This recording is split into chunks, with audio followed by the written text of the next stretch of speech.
Good morning, YouTube. Hello, everybody. How you guys doing this morning? Did you have a good week? I see we've got a few people already in the room waiting for a reading. We are February 24th, 2026. The Olympics are over, and boy hockey is just as offensive as ever. Did you guys see that? What fun. Oh my gosh. Oh, sports isn't political. No, it's just feminist. All right. Let's get you guys going. Ninja Mama, did you want to come on live this morning? We'll read for you first. And then we're just going to jump right into it this morning, and then we'll get Jazz on. You can stay in chat. Well, all right. You stay in chat. We'll read for you first. Let me just grab my cards over here. And we'll see what we can do. Do I need a warm-up? Do you think I need a warm-up? I don't think I need a warm-up. Let's see what we can do. Stuffs. It is astrologically, things have shifted. Thank you. I feel fabulous this morning. I finally started, I think Thursday or Friday, maybe not even. I just started a battery of antibiotics to get rid of this sinus infection that's been driving me nuts since Christmas. And I feel much better.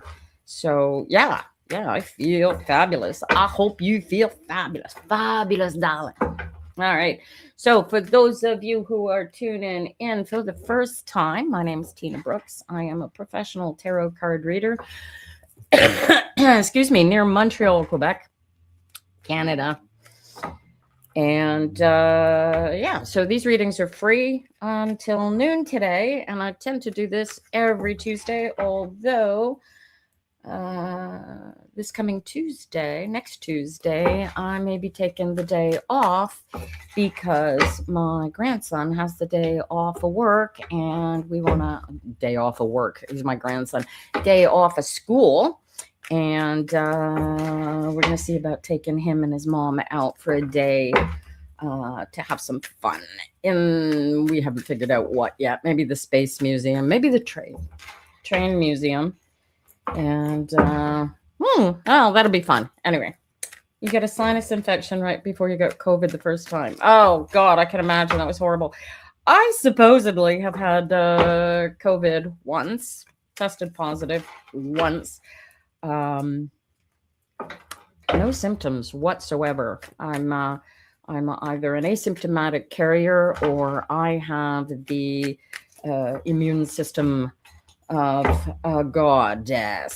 So yeah, I'd be one of those wackadoos who'd tell you, oh no, COVID's no big deal. I sneezed for about a week. I felt like I had cold flashes hot and cold flashes every 5 minutes, which is, part and parcel for the post-menopause I've been living for the past several years. And I would sneeze twice in succession, several times over the course of the day. That was it. That was the grand extent of my COVID experience. So there you go. Little witchy one.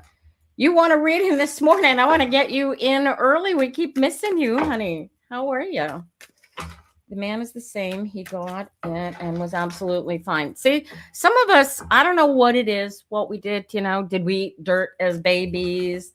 I don't know, whatever bacteria created that. Do bacteria create viruses? I sound so scientifically illiterate.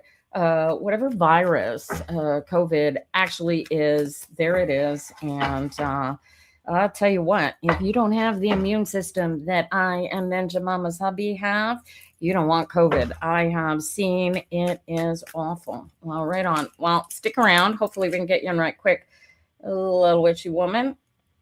And we'll get you right after Jazz if we can do that. So stick around, and hopefully we don't have to bump you up. Let's start with Ninja Mama, get this tarot card factory going. All righty. Oh, Queen of Swords, look at you. Look at you sticking to your knittings. This is, I have to get this card when there's a a line in the sand that's been drawn, needs to be drawn. Four of Cups, focused on putting in the cups what you want in the cups. This is like panning for gold and actually finding gold. This is such a crazy cool card right now. And here you are. This is, so I know what this is. So this is the shift. This is the change that happened this week. I told you there's this big shift coming through. Well, it's happening for everybody. I don't do astrology, but all the astrologists are talking about it. And then your shadow card is the 10. So this is all about deciding how you feel about this situation. This is stay focused, keep doing what you're doing. Stop doing what you don't need to be doing. You lost your sense of smell in 2 months. Well, you're talking about the COVID, but the sense of smell came back. Yeah. The taste came back. I hope so. All right. But look at this 10 of Wands. So the 10 of Wands, this is my favorite 10 in the whole deck. All the other 10s are endings. It's over. It's done. The 10 of Swords is like, you can't get deader than dead. This one is like, you think it's over? You think it's done? This is just starting.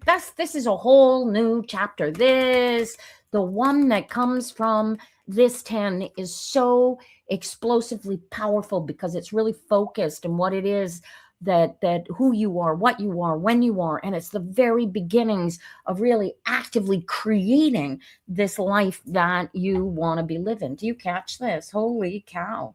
What crazy good cards for you this morning. Do you know what all you're casting off, Ninja Mama? Look at this. Did you get news from the court? Because this seems like this. Look at that. I love how this one has gravestones in the background, you know? Yeah. Did you get good news? What happened? Hi, Treva. Good morning. Are you going to share with the class what happened? Oh, you still haven't heard yet. You've just gotten more comfortable with the whole thing.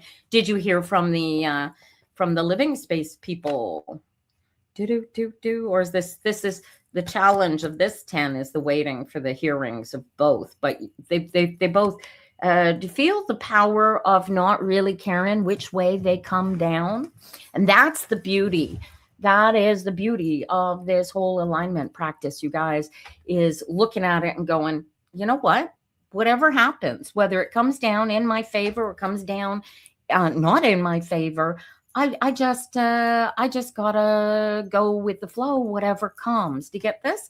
And this is the challenge. This is, you could carry the whole weight if you're in the right space where these cards are trying to push us, you guys. If you're in this right space, this 10, in spite of carrying the world on your shoulders, look at this. Look at this. And right across, all you got to do is build that bridge and you're across, right? But you're the one that's got to build the bridge. Ain't nobody going to build that bridge for you. You get this? But this is the shadow card. Look at where you are right now. This is the 8 of Cups. This is you taking all of everything that you got going on and just relaxing into it and becoming one with it, right? I'm working on and explaining the invisible cards between here. What do I see between here? Well, these are 4s. This is double. This is double 4. This is an 8. This is a double 4. And 4s are about clean, innocent balance and allowance, and really, really just recognizing where we are. The second 4 is realizing what we don't want to bring with us and being in alignment with casting off what we don't need. In your case, this is spiritual power. This is spiritual energy, right? And the 2 of these coming together is how you going to do. You can slow down. You can look at it and go, no, dude, I'm the boss.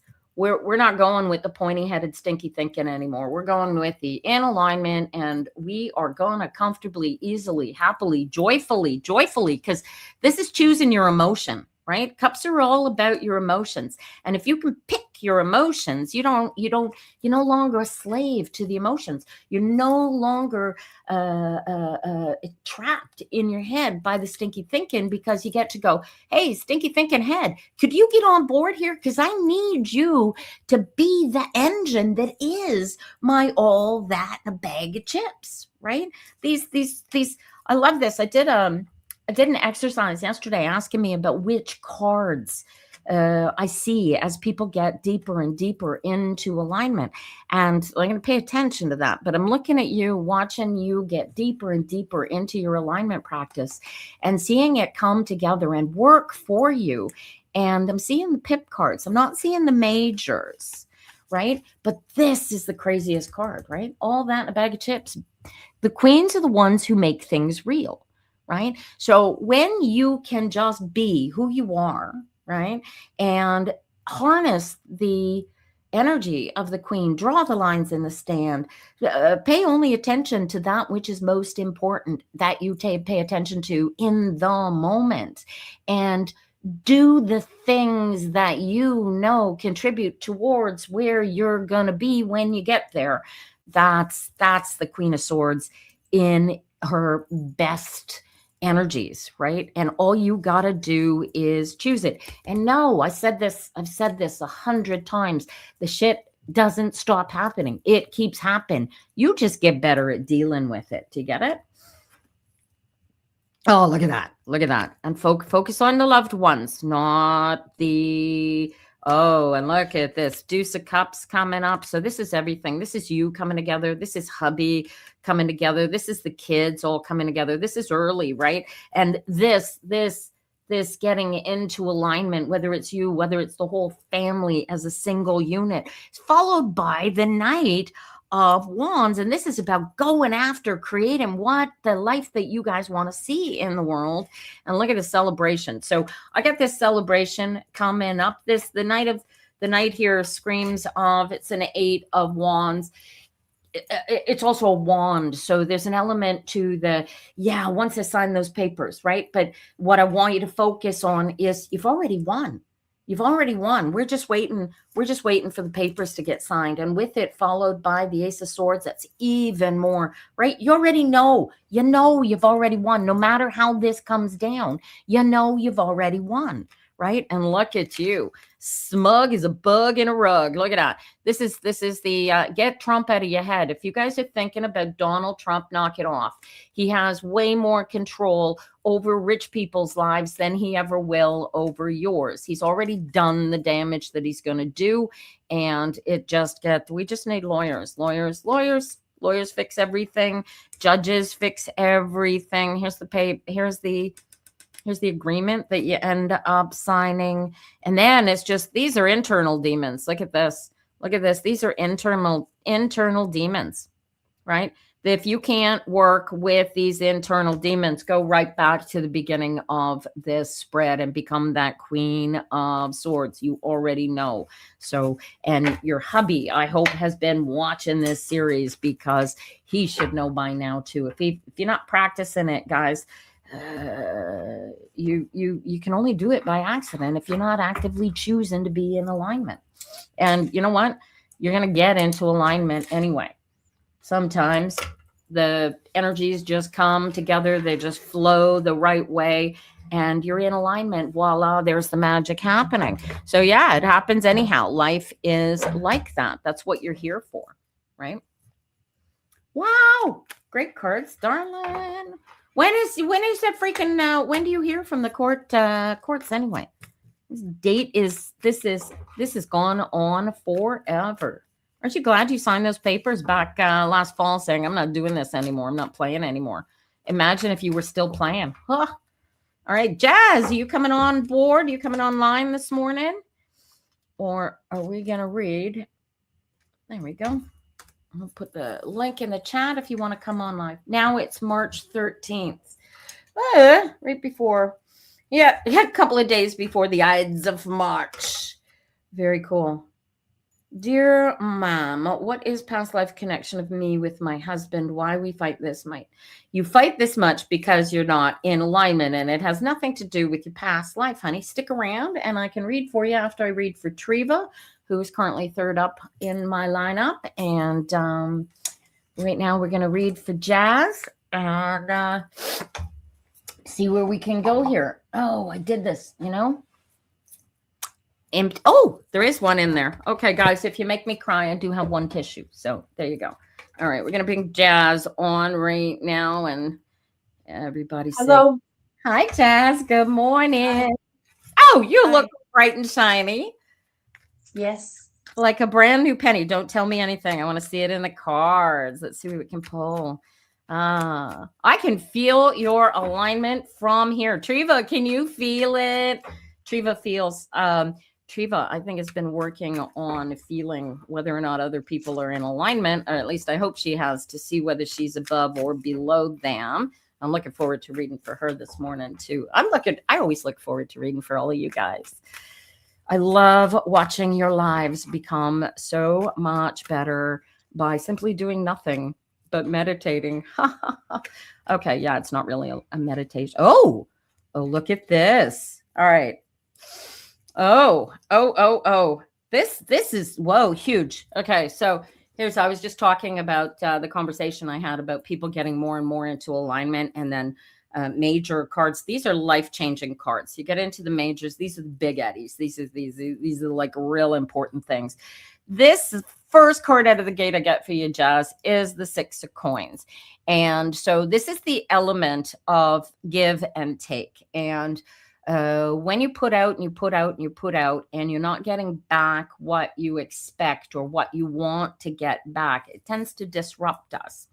And I don't know what happened, but interestingly, you seem to have reacted to the problem, to the issue, by going, okay, I don't like the way I feel. I need to get into alignment. And you have taken control of this. Like, I can't even imagine how much power this feels.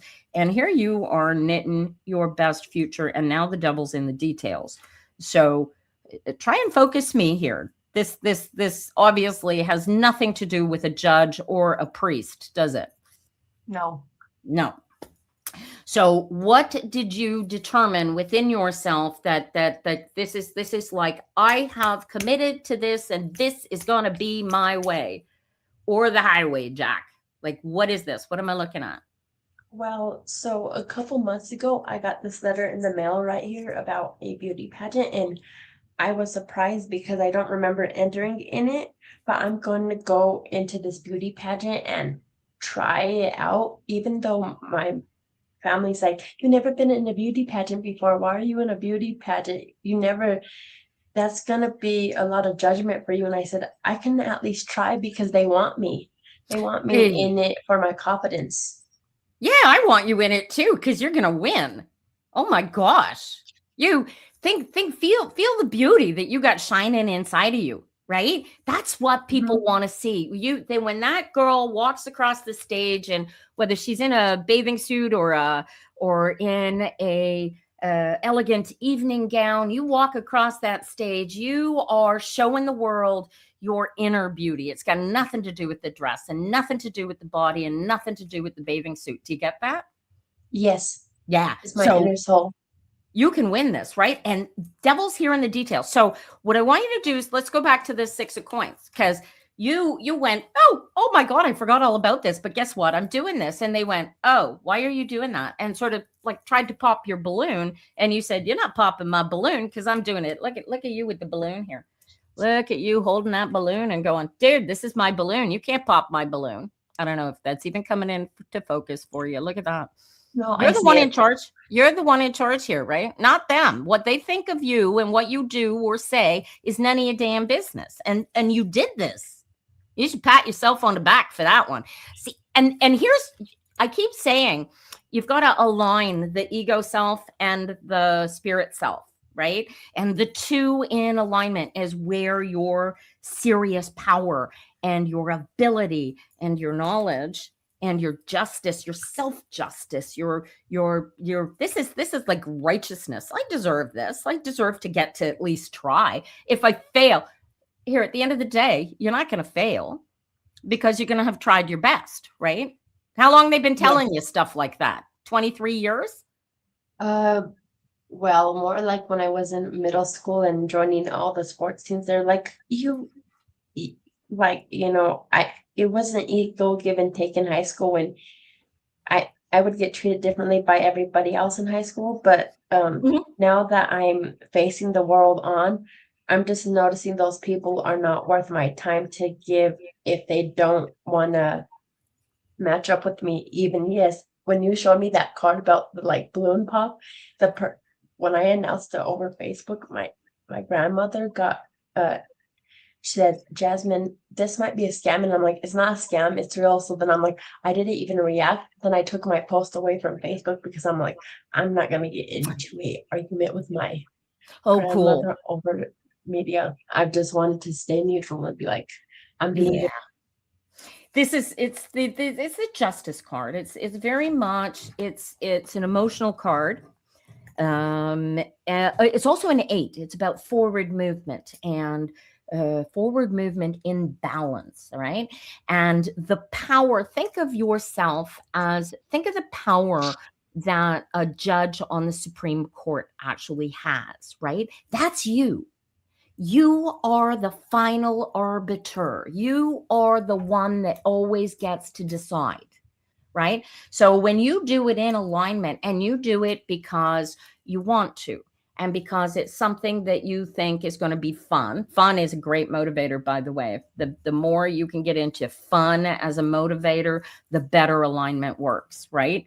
And anybody that is watching from the outside looking in is understand that this is really cool about this Hierophant card. I don't know if you can focus on these little guys in the little stained glass window here. Yes, I can see that. Okay. Well, they're wearing bandages and they're wounded and they're hurt and they're broken. You get that? And you are not. Yes. Right. So they're coming at you from their broken, hurt, wounded place that they are trapped in because they're living in their ego inception. I can see that. Yeah. So and this is where the devil's in the details comes from. This is where you go, and this is what you did. So I'm gonna help concretize this through the cards. The cards really want to drive this message home to you. The 8 is all about making balanced decisions in alignment and holding on to that power and bringing it forward. And all the 8s in here, Justice, 8 of Cups. This is you putting it together for yourself. You see yourself doing that, yeah? Yes. I love it. And then it's just, you don't knit, do you? No, I do not. I want to learn how to knit. I want to get like a knit kit. I can knit. I prefer to crochet, but this is that's you want to do that. It takes like 5 minutes to learn how to knit. Learn how to knit, Jazz. It's too easy, and it's fun, and it's a great thing to turn your brain off when you've got to focus on something that that minuscule. Elephants never forget, but they always forgive. Oh, that's so funny. I've been telling myself forgiveness. I don't know why that keeps coming through as a message, but who's it that I have to forgive, myself or other people? Both. It's everywhere, right? You've got to remember who you are, where you came from. You don't have to be who you were then, because you get to choose every moment who you're going to be and why you're going to be that, right? The other card here, the Justice card, if I can get him into focus, you'll notice that the bubble here that I saw as a balloon originally, it's also a mask that he's taken off, right? See me. Yes. Don't see what you want to see. See me. You catch that? And this is Yes. a huge thing. This see me, don't see me, don't see me, don't see me. This is an ego fight internally, right? And Yes. So it's not your ego self, your body, your meat suit, I like to say, that you want people to see. It's the you that you want people to see. It is that energetic being that I feel when I read for you. That's who you want to be showing to people all day, every day. It's unapologetic, and it's clean, and it's authentic, right? All the things that everybody says that we need to be, but nobody ever is. Yeah, that's true. I want to live in my authenticity. Yes. So commit yourself to it. That's what the Justice card is. You already feel it. You already know what it is. Then it's just a matter. And then the beauty of this is, here's the Four of Cups coming up, and this is all about knowing what's in front of you, and you put your emotion where you choose to put it, not where other people want you putting it, right? So your next step is to do a bit of research about this pageant that you're in and find out what it is you need to know about. Maybe you need to learn how to walk in a evening gown. I don't know. Maybe you need to teach yourself. But the authenticity is what people are going to see, right? They want to see your confidence. They want to see your internal power. They want to see your internal beauty.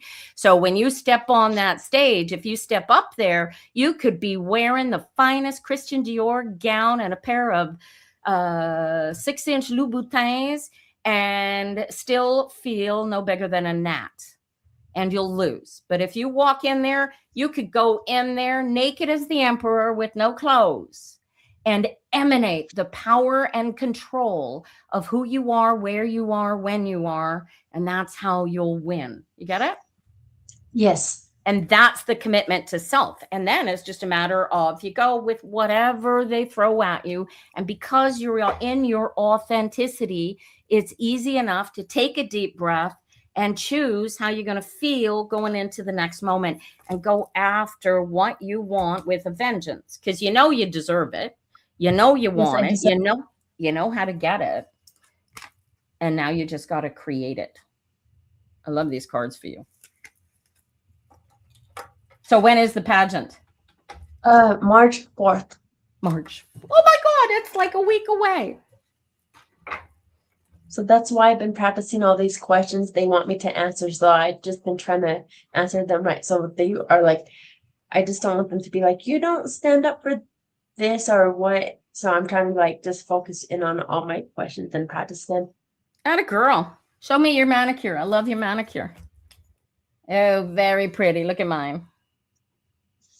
I love your manicure too. Thank you. All righty.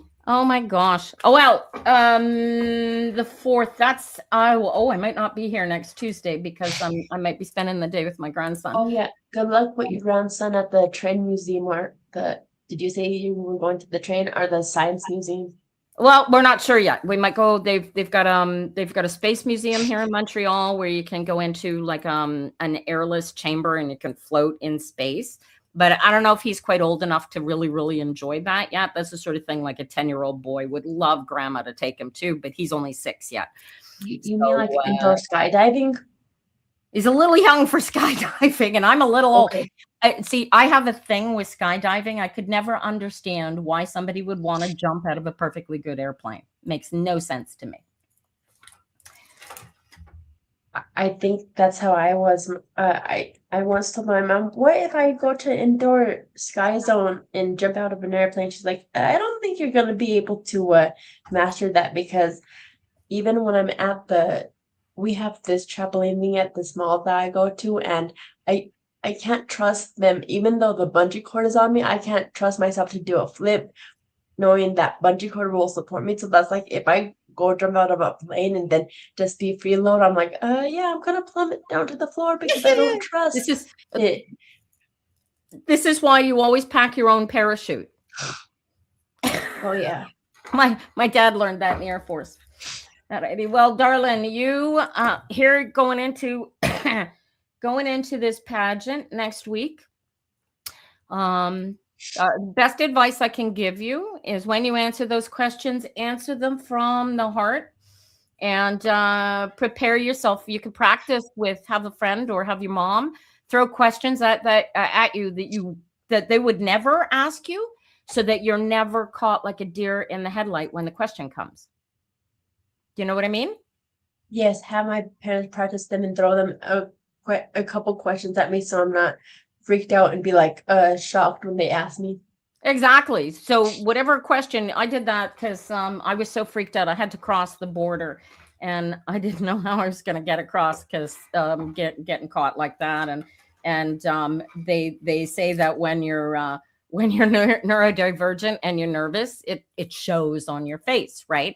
And police and border guards and like people in that sort of position don't like people who look nervous because it means they're guilty, right? So I'd always heard this and I was like, oh my God, I've got to cross the border by myself. How am I going to do this? And so what I did is set up a series of questions and threw them at me. And until a border guard asks me what color underwear I am asking, I am wearing, I am basically ready for anything at the border. So it's the same sort of thing like that. Just practice the questions and you're going to be amazing. Is there a possibility for us to watch it? I don't see anything in here about like where you could watch it online. So I'm not sure about that. Okay, well, we're all going to be sending you positive energy and cheering for you anyhow. So I look forward to hearing how you did after the fact. Thank you. I'll let you know next time you're live after you go visit your grandson the next Tuesday after. Yeah, it'll be in 2 weeks. And watch this thing, and YouTube will invite you when you come in. Thank you so much. Have a great week and have fun. And we will see you. Have a great week also. All righty. Little witchy one, are you going to come on and join us live, or do you want to stay in the chat? We're going to bring you up next. Yeah, click on the link if you're going to come in, or just type chat and we'll keep you in the chat. That's up to you. This is the beauty of doing this live online, you guys. Little witchy one. Chat, please. The little witchy one's going to stay in the chat. That's fine. All righty, darling. Let's get. There we go. Oh. Deuce. Oh, all three of them come out and. Oh. What are you all in your head about, darling? Do you have a big decision that you got to make, little witchy one? Is this a decision or is this your alignment? Technically, it's both, but at a meat suit level, is this, you have a big decision sitting in front of you that you need to make? Or you've already made it and you just need to communicate it to someone, because it's followed by the 9 of Wands, which is, oh, you don't know how you're going to build that damn bridge. This is so hard. You don't know how you're going to get this finished. And for some reason, you choose to keep going back into your head. All right. So the difficulty, you're looking at it, that the difficulty, you're having a difficulty staying in alignment. Is this correct? You keep catching yourself going, oh, I'm out of alignment. I'm out of alignment, and keep having to actively force yourself back into alignment. Is that what I'm seeing here? Yes or no?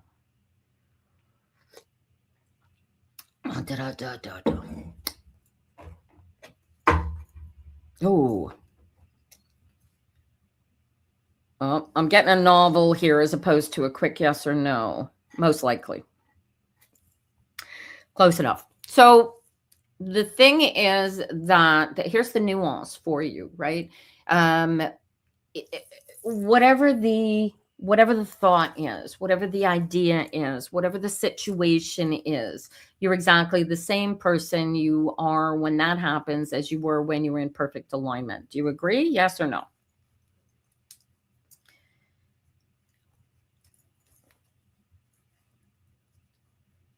We waiting on the chat. I wonder if there's a delay. Do you have a delay? I want you to check in the bottom corner of your...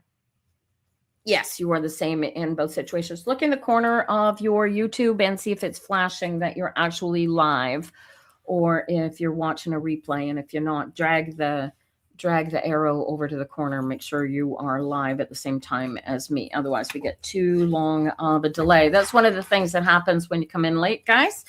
Sometimes it says you're on live. Okay. Sometimes it has a nice long. Oh, this is great. Ooh, did you meet? Have you recently started a new relationship with somebody, or is this a B card? So here's the fun part. This 9 of Wands means that all of these energies, the things that you don't want to have happening, they're going to keep coming. They're going to keep coming. And are you doing some kind of, you doing an onion onion skin peeling exercise where you're going back and reworking all of your history and rethinking it all and trying to figure out who you are, what you are, and when you are in each of those incidences? Yeah. Okay. So is this what you're doing though? Are you doing this exercise with yourself where you're reliving all of your past incidences, or are things just coming up that remind you of the past and that's what's knocking you out of alignment? Which is more specific for you? I got 2 9s here. This is a choice, babe. This is absolute 2 9s and 2 2s. Look at 3 2s. Look at this. What's the 2 that's missing? What's the 2? 9 of Swords, 9 of Wands, 2 of Wands. Ooh. You can't come live while at the hospital. Well, we'll keep you on chat when I read for you, Treva, not to worry. It's not on purpose. It just happens. Okay. So watch this. And people are going to say, well, nobody ever wishes for a broken leg. If you look at whatever the situation is and you take personal control for where you are in that situation, you're next. I've got you next on my list, Treva. You're actively choosing how you feel in the moment. Do you catch this? And so if you are actively feeling the pain of the broken leg, and you can't not feel the pain of the broken leg without severely practicing protecting yourself from the physical pain, right? They say that suffering is guaranteed, or no, pain is guaranteed, suffering is optional. You don't have to live in the pain. You don't have to maximize the pain. You don't have to focus on or concentrate or choose the pain. Yes, you've got a broken leg, right?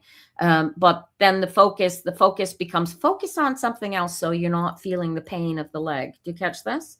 So it's all about where your focus is, not where your control is. And you need to choose where your focus is in spite of your lack of control. Do you catch this? This is all about literally focus. Your need is to focus on going with the flow, no matter what's going on. And when you're in the flow, you can focus on the good stuff, because there's always good stuff. When you're in the flow, something good's going on somewhere. All you got to do is look for it and find it. And if you choose to focus on what went wrong or what happened instead of what's happening, and go great, because that incident happened, it's over, right? So it becomes an active. This is put more effort and energy into wanting to go down the difficult path, right? And this is the crazy nuance of the alignment. When you are in alignment, you know you have the power, the strength, the emotional wherewithal to go through whatever is thrown at you. Does that make sense to you? And so once you grasp all of that, commit yourself to it, you get to choose which way you're going. And that is when the active choice of alignment becomes most natural. Have you done the every hour on the hour, tested with yourself? Am I in alignment? And better, one step further, do you know actually how to tell whether you are in alignment or not? Because that is the first step. Once you know how to tell you're in alignment, right. When you're in the zone, you're in the zone. So why are you letting yourself get out of the zone? This is a personal commitment to yourself to go, I am sticking in the zone. We are, this is a partnership. This is a marriage. You can't not be you. No matter what is going on, you cannot choose to not be you. What you can do is choose to be a better you and have this thing, this stinky thinking head up in your head, the thing that pulls you out of alignment because it's scared, it's angry, it's put upon, it's whatever it is, right? So your goal is to take a look, take a step back. Look at the way, this is how I want you to look at the world. I want you to take a step back from whatever situation it is. Can I get this up here? Come into focus, you silly bugger. Come in. It's not going to come into focus for you. Maybe if I do it like this. Right? This is you standing in front of the open window looking at the vast riches and fortune. There, now it's in focus. Look at you staring at the future, right? And this is a beautiful card because it brings with it, you have all the tools. Look at this. You'll have all the quantum physics supporting you, all of the magic. You have all of your ancestors. This is the King of Cups hiding up in here, right? You have created everything that you are, where you are, when you are.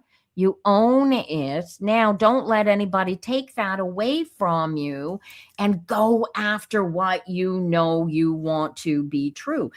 If you focus on the spilled milk, you're focused on the spilled milk, right? Transform, change how you're looking at everything. Make everything be what it is, in spite of whether you think it's good or bad. This is a choice. This is an active choice to get this. Can tarot tell the exact past life relationship between two people? I asked one ostrich, told me your daughter was your mother in a previous birth. Palavita Wari, I want you to feel this answer. We are one. We are one energy. We are one existence. Ergo, yes, you are your mother. You are also you, but you're also me, and you're also everybody around you. We all come from the same source. We all come from the same place, and we will all die to the same place.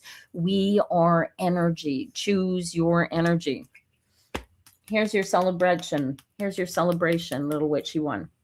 This is knowing. And when you are in this celebration, you have your task becomes grace, giving it back to everybody and standing up for the lesser person and moving forward with purpose and deliberation based on how you have chosen to feel. Do you get it?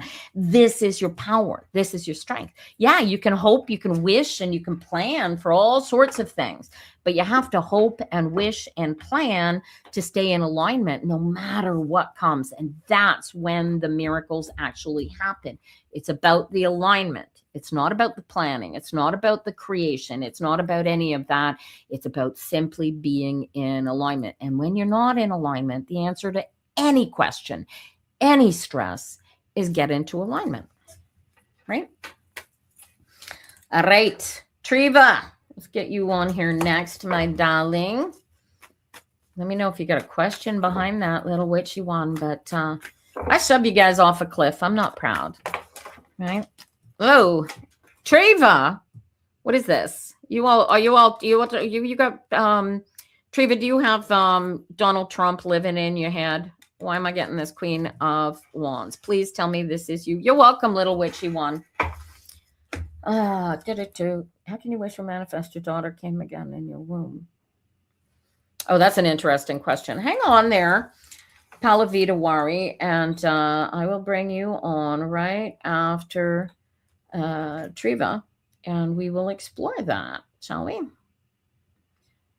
Because it's all about alignment. Triva, do you have Donald Trump living rent-free in your head? Or have you become all that a bag of chips and you are plotting and planning your future? What am I looking at here?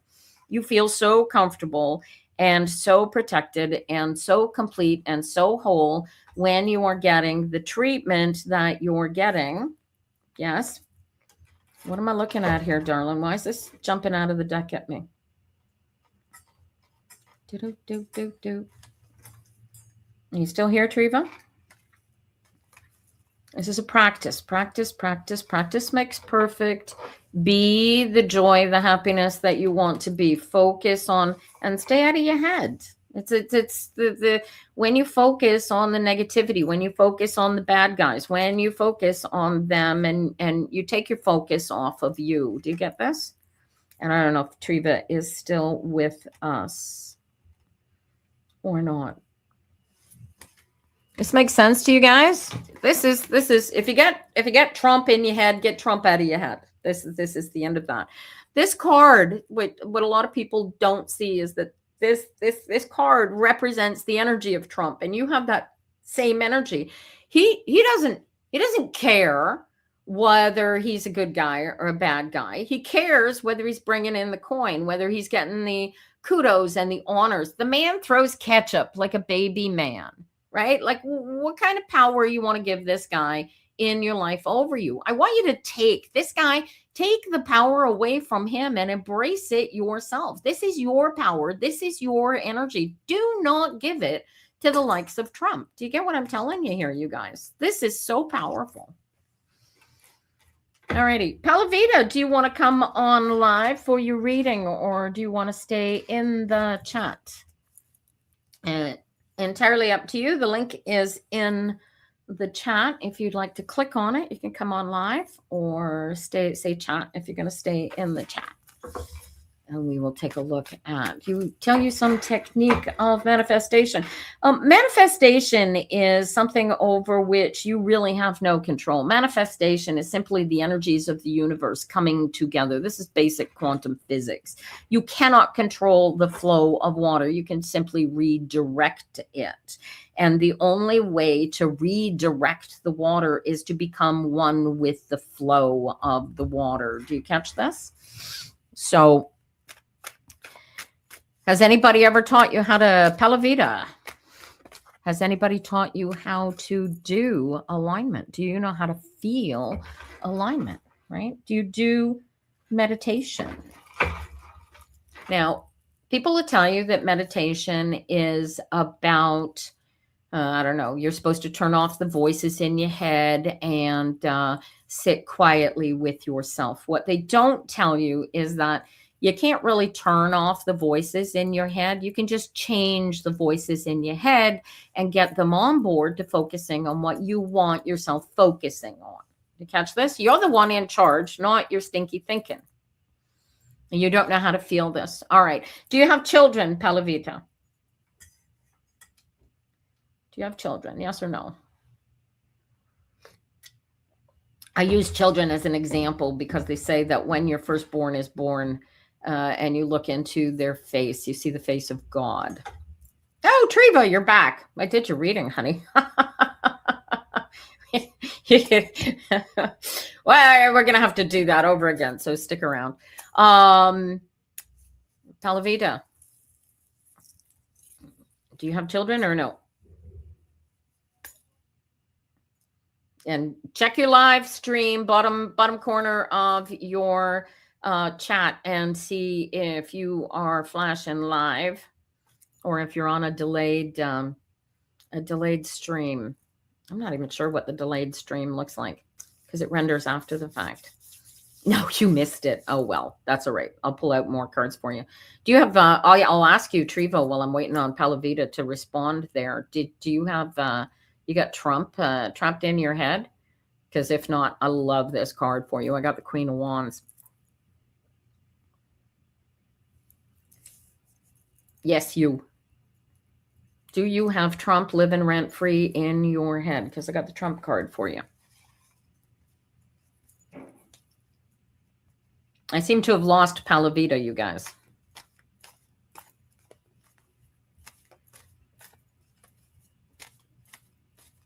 All right. It's you letting go. Good, good. Do you feel the commitment to yourself? Is this because you are you're using the supports of the medical system? I want you to feel the power that you are getting while you have that warm, comforted feeling of support from the medical system. Feel the power that you have and express it in such a way that you no longer need them to help you and support you because you've got all that, a bag of chips going on all by yourself. You feel that? These are great cards for you. This is the power. I have to go back and reread this, but this is so powerful. Becoming this queen. Let me see if I can pull her back out of the deck and show her to you. Probably could have dealt it out straight up just by pulling the cards. Where are you, darling? This isn't just any queen. This is the creator of the magic. This is the creator of what you really, really in your heartest, deepest heart of hearts want to create in the world. And this is you doing it, right? Can I see your messages? I can see your messages just fine. Yes, dear. Unless you're sending private messages, in which case that's a different window. And no, that's not in there. So yeah. I got a studio chat. Where'd the queen go? Right on the bottom of the deck, of course, right? There she is. Look at you. Look at that. All that in a bag of chips. Dude. This is the Donald Trump card, right? That man believes that he is all that in a bag of chips. And look at that. Look at the beauty of this card. Look at that. And it's all about you. It's all about your love, your life, your choices, what you want, right? And you get to embrace, look at that. I love this bear skin. I want you to take the power of, you've conquered the bear, right? Do you get it? You have conquered the bear. This is the energy of this card. Now you're going to take the energy of the bear, right? The Viking warrior takes the energy of what they have conquered and becomes one with it. And then they express that power into the universe. Do you get this? This is you, right? And the trick, it's me letting go, never ever Trump. Atta girl, but drop the rock, right? Don't worry about the things that you're hearing and whatnot. Most of it is going to be dealt with by the court system. And if it's not, here's the fun part. You have no control over it anyway. So why are you giving your time, effort, and energy to what could happen, what might happen, what should happen, right? Focus on what is happening, focusing on how powerful you are and the life that you have going on, and especially where you're going based on your positive energy, not where you might be going based on your fear. Do you see that? This is absolutely critical, because this is your new lease. This is, when do you get out? When are you getting out of the hospital? Because this is you. This is coming. This is you. And once you are out, this is actively choosing what you're going to focus on, actively choosing your emotional state of mind, right? Because you can't get it done. It's never going to end. It's always, something new is always going to come. You can build bridges, or you can sit back and go, oh, that cavern is way too big for me to cross. But you're a bridge builder, right? So take advantage of the power that you are creating within yourself and create that I'm getting away. I'm winning this battle. I've won this battle. This is a 5 of Wands. This is about knowing that all of those negative energies are there, that your enemies are there, and not caring because you're bigger, stronger, prouder, faster than they are, and they are entirely irrelevant. And that is your active choice. You get that? Good morning, Rachel. How are you? You get this, you guys? This is, take advantage of the ability to create how you're going to feel in the moment and what you're going to do about it, because that's the only thing over which you have any control. No, nothing else, unless you choose to let it, can affect you. Right? And like I said, I mean, you could break a leg, and if you are in alignment enough, you acknowledge the broken leg, but you don't feel the pain because you're not choosing to feel the pain. And dudes, this is a practice. Not feeling pain is a very, very advanced alignment practitioner. Okay. But the fun part of it is you can use the alignment for respite from the pain. And I mean that both physical pain and psychological pain. And that's the beauty of the alignment. But anything that you want to do, everything that you want to create requires that you get into alignment with whatever your energies are in the moment. To get that? And realizing that where you are now, regardless of what somebody else might say about it, is in a place of using the medical system to create the stability and the healing that you need in order to walk out of there and be the best Triva that Triva can be, right? Lainey's waiting on you. She needs you. And the Fool card has a little, I just shuffled it back into the deck. Fool card's got that little puppy. That little puppy's waiting for you to get out of there, get home, because Lainey misses you like nobody's business. And if you think about Lainey right now, you can feel Lainey's energy. Can you feel her yapping at your heels? Because I can see her. Can you bring her energy in for yourself, Triva? Because I can feel you missing her, but she's right here going, hey, Triva, I'm right here. Feel my energy, Triva. Look at that. Right? And you carry her with you in spite of her not being. Look, okay, so it looks more like a, you're carrying her by the scruff of the neck, like a little baby. But that's because you're her mom and she misses you. And you're her mom and you miss her. Right? But realize that she's in alignment, right? Okay, you can't bring her spirit in here with such power, right? Without, dogs are automatically in alignment, right? The only way that dogs get out of alignment is if you teach them to be human beings. If you allow the dog to be a dog all of its life and it's a happy dog, then it's in alignment, right? So, this is, bring her a new collar when you walk home. But when you get out of there, right?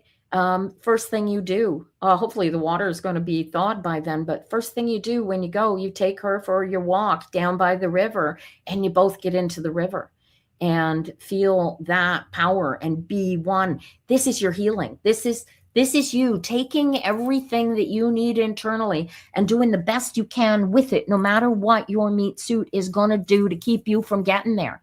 All right. You commit to it. You demand it from your experience because this is your experience and your experience is supposed to be challenging. It's not supposed to be painful and insufferable. You got her a life job. Well, that's what it is, right? Look at this. She's got a little flower. Hopefully it'll come into focus. Here, come into focus here. She's got a little flower hanging around her neck. And this is practice. This is just practice. And keep doing it over. Look at that. Look at the life jacket, right? You get one of those. It's got a handle. You can pick her up out of the water, right?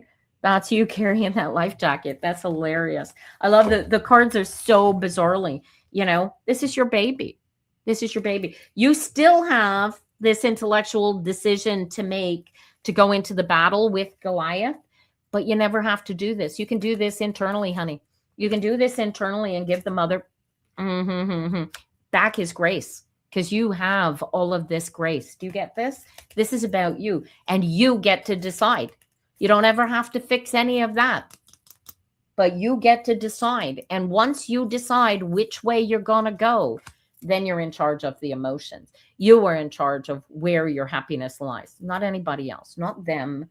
And then it's followed by the Four of Pentacles. And this is the return of the prodigal son energy. This is you coming back and healing your ego emotion. And this is where peace and comfort and lack of pain and lack of suffering lies, right? This is where the music is. This is where you hear the music and start singing again. Do you get it? This is all about you. The fighting, the anger, the idiots, they're not going away. They are there forever. They are your challenge. But you are bigger and better than that. And you can walk on, girlfriend. You can walk on. And your challenge, this is the 10.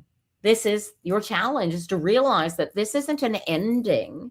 This is an opportunity for a new beginning. So take the time, focus on that power, focus on those energies coming in here for you, because you are the only one that gets to choose. Nobody else has any power over you unless you choose to give it to them, right?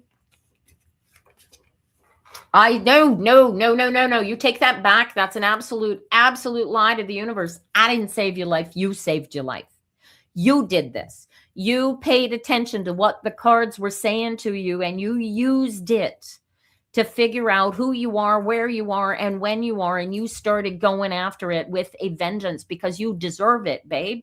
This is you doing that. Well, I thank you for the honor and the grace of that, but I'm just reading my tarot cards. I love, so this is why I do this, because I can, because I'm capable of showing you where to find what I found. I told you guys the story of the drunk who falls into a hole and he can't climb himself out of the hole. And a priest walks by and he looks down and he says, what the hell's going on? And the drunk says, well, I got drunk and I fell in the hole and now I can't get out. And the priest says, well, too bad, you're going to have to get out on your own.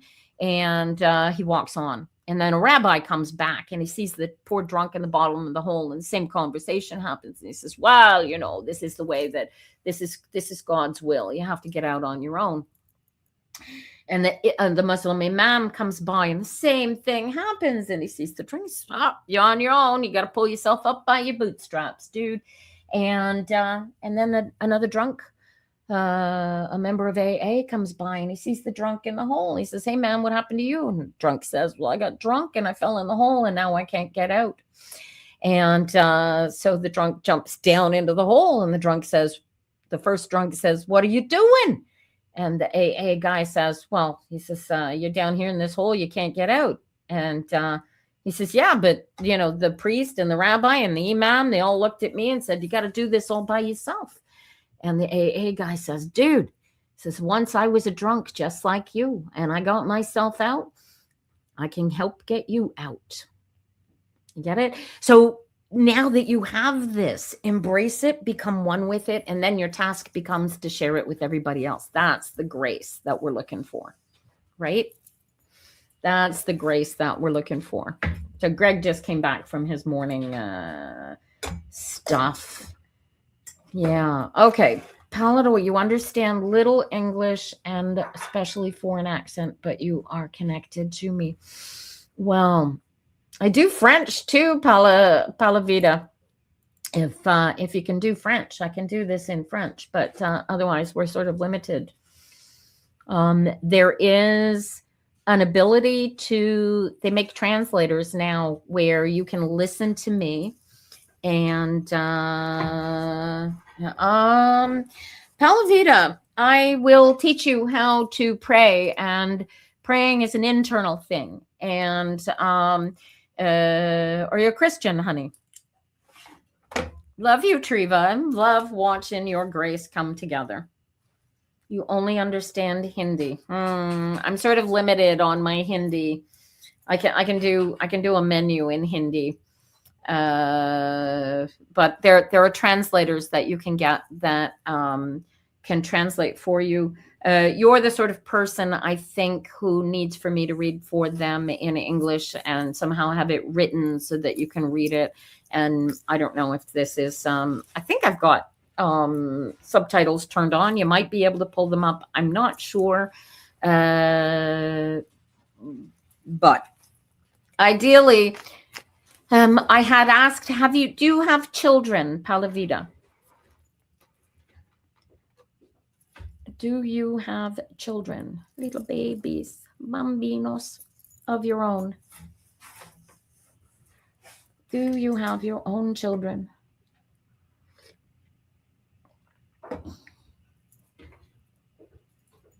I'm not sure.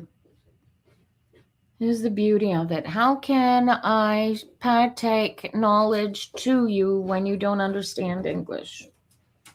This is the hard part. The goal is alignment. You have all the power you need. You speak Hindi. Oh, your 2.5-month-old daughter passed away in January. Oh, baby girl. That's what the Ace of Swords is. Darling, let me bring her back here. Let me show her to you. That's hard. My love to you. My heart. What a thing to lose. Where are you, baby girl? Where'd you go? What was her name? You will read in transcript. Good luck. I hope that works out for you. What was her name? Did you give the girl a name? Here, look. Which daughter?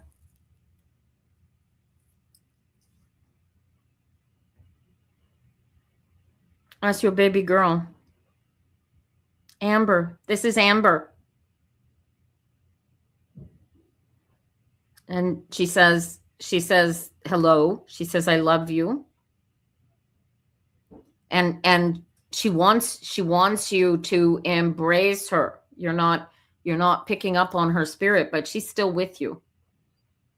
And you need to feel her spirit. This is Amber. She wants you to know that she is still with you.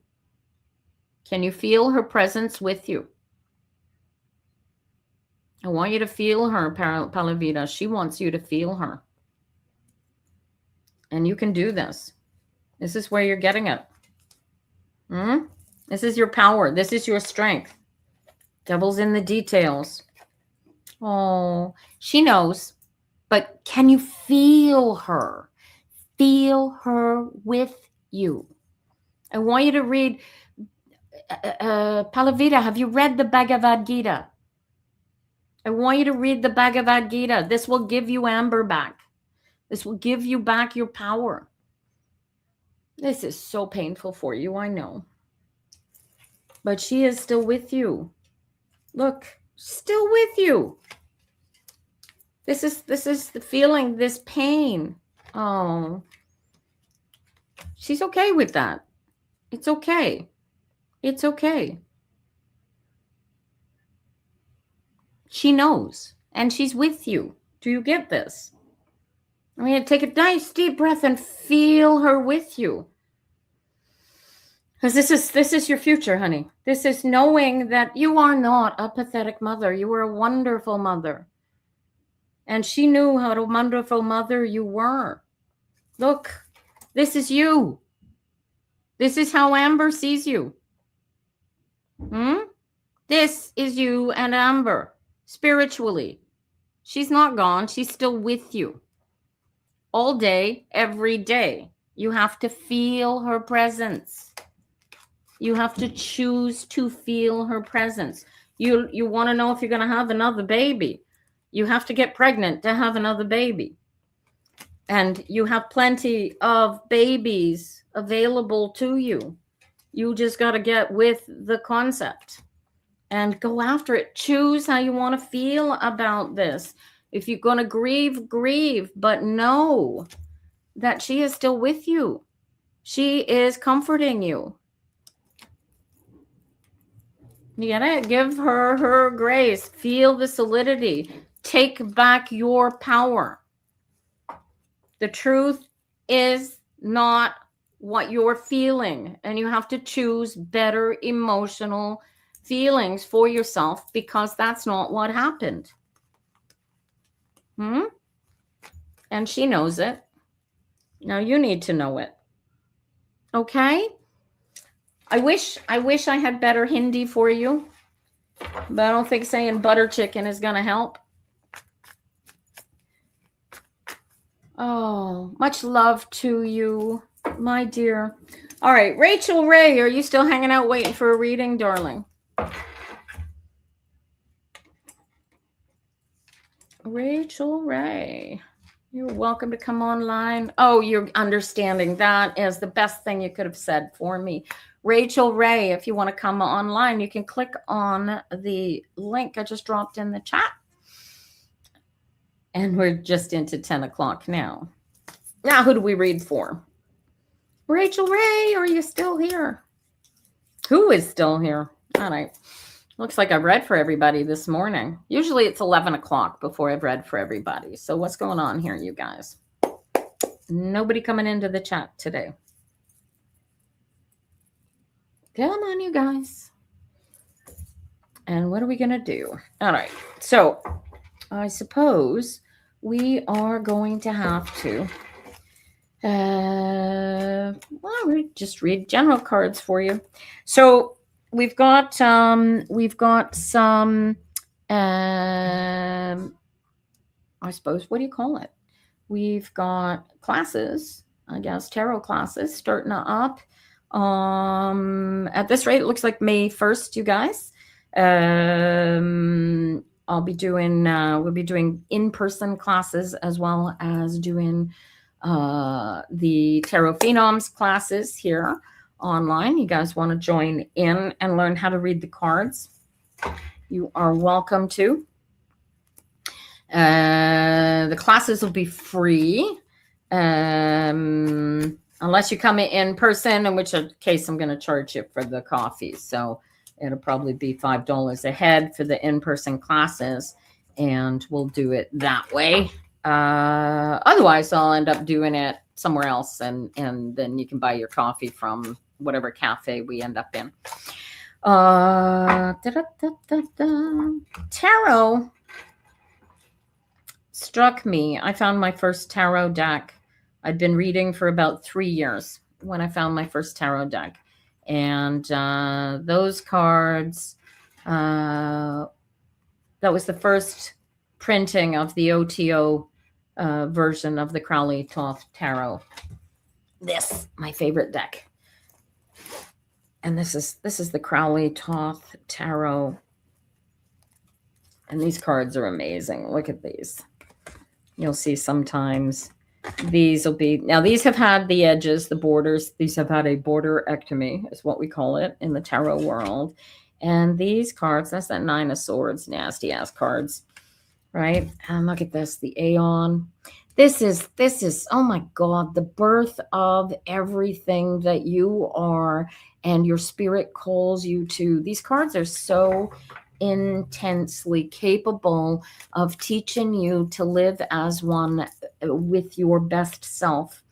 If you don't have a deck, I personally think you should get one, because I can't imagine living without a deck. And I actually carry several. This is the world's tiniest. I have a little teeny pouch that I keep it in. Look at this little teeny pouch, you guys. And this is the world's teeniest, tiniest tarot deck. And look at this. It's a Rider weight. So I tend to only use it in emergencies because I'm like that. But look at how teeny these cards are, you guys. Look at. It's as thick as a usual deck, right? But look at how teeny this is. What do we got on top here? Is that the Strength card? Oh, it's the Chariot. Look at that. Look at how tiny this little teeny tiny card is. Look at that. What's this one? Oh, this is and the King of Wands. Look at how tiny they are. Aren't they cute? Come into focus. They won't come into focus like that. There you go. Very cool little cards. Anyway, they're fun to read with. But tarot is interesting because using the energies that are in the cards, I'm able to look at my actual physical situation and see what I'm choosing not to look at, or see what I'm choosing not to do that's going to create my best life.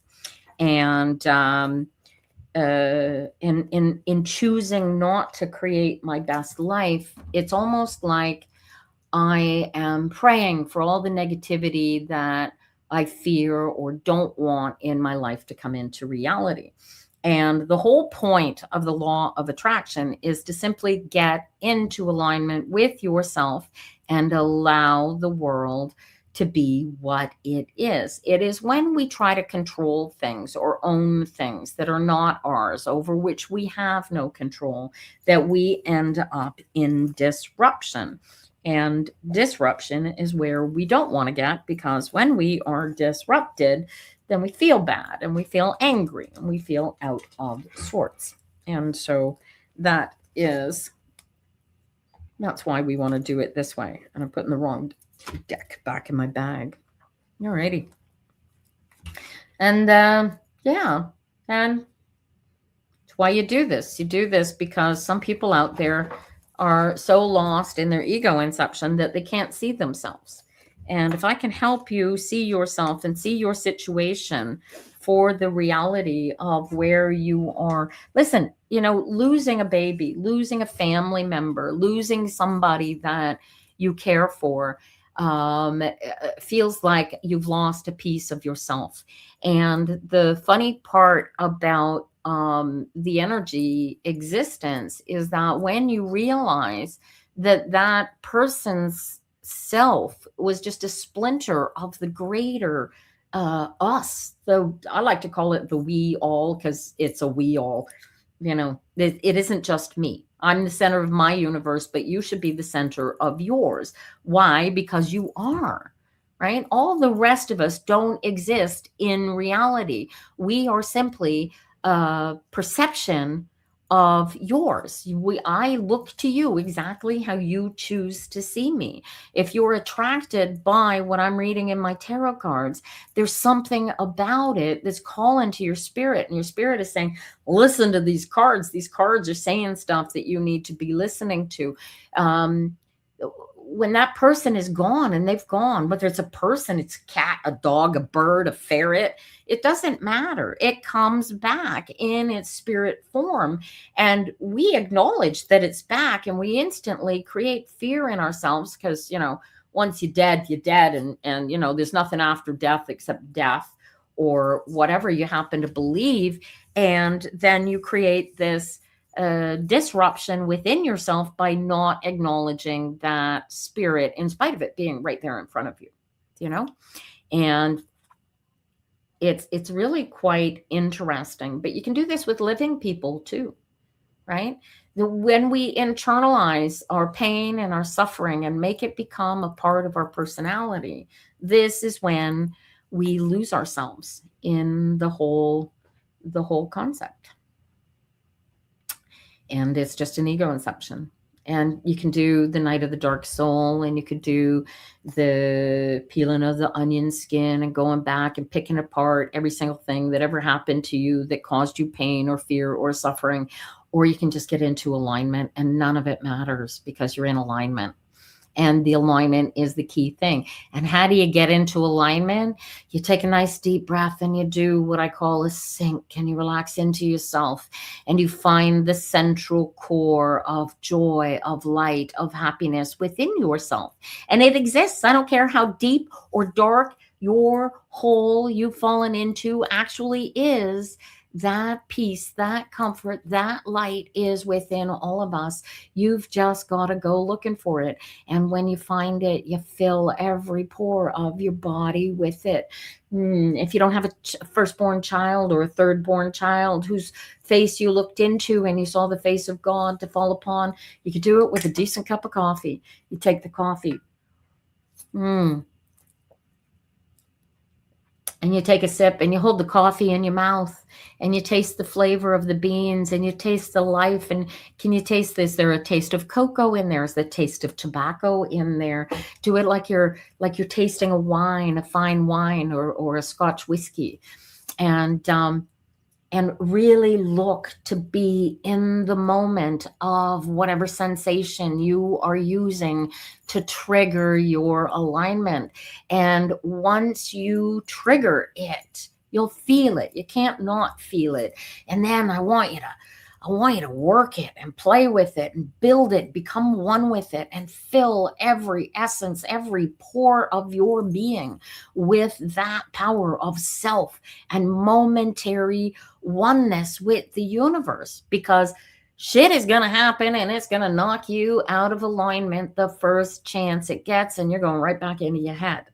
Until the moment at which, and even then, you get so on board with your own alignment that becomes a personal commitment to yourself and to your universe.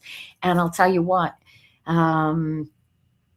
it makes life magical. It makes life happy and joyful in spite of what might be coming down around your head. And boy, oh boy, do I wish I had somebody to talk. Oh, lonely little. Is there nobody watching my live that needs a tarot reading this morning, you guys? I know there's somebody watching. You want me to read for you? but you don't want to come in and come on. How about I read for you anyway? So this is, if you're watching this live right now, and you know you're watching me live because I can see you watching me live, these are your cards. And if you feel brave enough to respond to any questions I might ask, please do. But this is fun. So this is the challenge. This is you, yourself, and you have your entire life ahead of you. And regardless of whether you realize that you are all by yourself and all in control, you're on your own here. So get it together. Become one with yourself. Take this challenge that I am giving you right here, right now, because this is, nobody can do this for you. You got to do this all on your own. Do the alignment exercise. Get into alignment with yourself and choose the way that you are going forward and create the life that you want to create for yourself. And once you realize that you've got this magic of self burning inside of you and you pull it out, become one with it, move with it, then you commit to it. Do this every hour, on the hour, for the next 2 weeks, and you will find it becomes much more of a practice. And then it's just a practice, and you keep doing that over and over again. Get into alignment and choose what you want to do, choose what you want to be, choose what you want to feel in the world, and stop thinking that this can't work and can't happen. And whatever this chaos inside of your head is telling you that this is woo, all you got to do is feel it. And you know that this wisdom that these cards are sharing with you, and you then just become the truth of the matter. And you know, you go with the flow, you feel the spin of the wheel, because it's not about a one and done. It's not about just getting into alignment and sitting, you know, being the guru sitting up on top of the mountain, bringing the minions, bringing you lunch. And it doesn't work like that. This is about going with the flow. This is about being the wheel, allowing the motion to continue and be part of it. You can't not be part of it. You can't get it done. I don't care how done and over it feels. The challenge calls to you to listen to the challenge, become one with it, and be the more powerful in the situation. Ignore the detractors. Look at what's possible, not what happened. Look at what is you are capable of creating out of whatever this is. You take those fives and you leave them behind. If you knock over a jug of milk, you clean up the milk and then you go on with your life. You don't spend the rest of your life woe betiding yourself because you knocked over a jug of milk. You know what I'm saying?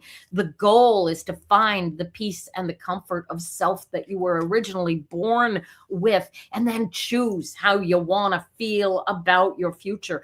Choose what you're going to put into your cup and do it with a commanding power of self, because this is yours. You deserve this. You own this. You chose to come into this life, and you chose to deal with whatever challenge life was gonna throw at it. You gotta own it. You gotta say, yes, I did that. I don't care how bad or horrible it is. You become one with whatever that is. You cast aside. You stay focused on that spilled milk. Forget about it. You are forever and a day going to be trapped in that five until you stop choosing to be trapped in that five. The devil's in the details.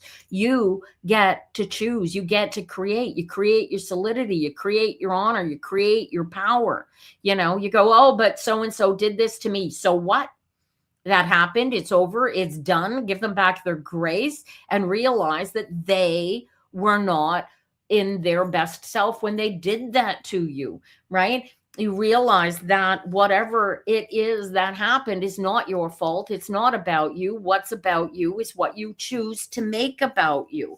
And you can transform your life. You can change your life by simply focusing on who you are, where you are, when you are, and what you are going to do with it. And once you decide what you're going to do with it, then you choose how you're going to feel about it. And you get the two to run together, no matter whether you like the one or you don't, because until they run together, your chariot's not moving forward. To catch this? This is the beauty of alignment. This is the beauty of the law of attraction. This is the beauty of the Course in Miracles. This is about realizing that you are bigger, better, stronger, faster than your simple meat suit would like you to think that you are. And when you become one with your existence in such a way that the meat suit is no longer in control or in power, then you begin creating your best life. But you got to get into alignment to create that. And we are. And then there were none. So now I don't know how to go with this. This is fun. What can I show you? I don't know, man. I could do a political read for you. Y'all are scared shitless about what's going on with Donald Trump. All right, here's the state. He's got State of the Union. Is that tomorrow night or Thursday night? When's the State of the Union? So this is coming up, and everybody's, oh, he's going to tell us all his lies, and he's going to tell us.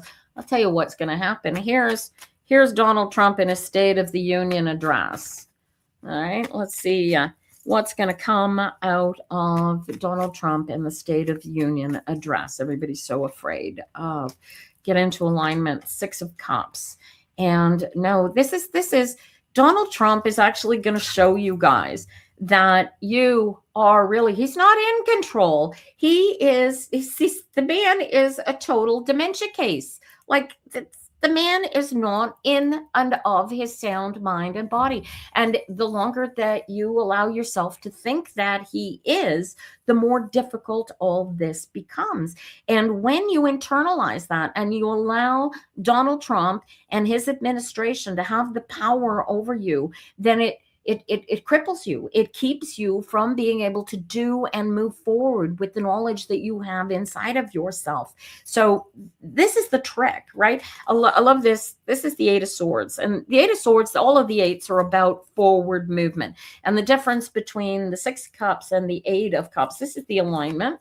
This is the perfect alignment. And this is you trapped. And what do? Make the decision to cut the ropes. Let go and get moving, get going, get on with your own life. You do it in alignment. Everything that you want. You're missing a partner. You want a partner in your life? Get into alignment. You won't miss the partner anymore. You'll know exactly what you need to do and where you need to go. Stay out of your head. Don't let the past influence you, because your future, your happiness, your joy lies in the now. And what you are capable of, get into alignment and feel the way that the future is capable of bringing you into that abundance and completion of self and wholeness. And then once you have that, man, look at you creating the path down which you want to walk. Right? You are the creator. You deserve this. You are owed this. This is what you came for. Go after it with a vengeance. And don't worry about what's going to happen, because you make your own luck. You decide whether or not the luck is lucky or not. If it's unlucky and it's painful and it's hurtful, then you've chosen to see it that way. Stop choosing the negativity and choose the positivity. This is the as long as you see it as a battle, it's a battle. Choose to see it as a game, and then it becomes much easier. You are the one in control, in power. You know this.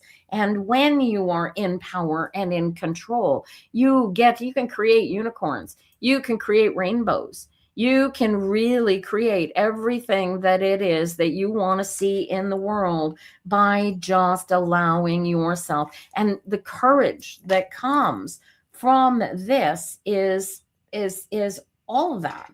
Just stop when you knock over the jug of milk, clean it up and walk forward. Stop staying focused on the spilled milk. It's not necessary. Good morning, Day. How you doing? Glad to see you this morning. Did you want a tarot reading, my darling? Did you want to come on live, or do you want to stay in the chat? Up to you. I'll give you a link if you want to come on live. And if you want to stay in the chat, just say chat. And we'll keep you in the chat. Do you want me to read? I could read for Trump because that's like administration, and the universe on the other side doesn't care. But I prefer to have you saying, yeah, I don't mind you reading for me, unless you're asking something from me, like a job, and then I'm reading for you without your permission. So just so as you know. All righty. All right. And Data is going to stay in the chat today. That's fine. Try and keep your answers short and quick. Double check in the bottom in the corner of your live that you're clicking over live and not on a rendered replay. All right. And you can just drag the thing over to the corner if you're on a rendered replay. Just be sure we are live, and that will limit the amount of time between my questions and your answers. You practice law of attraction, Day. Oh, look at the spilled milk for you right out of the gate.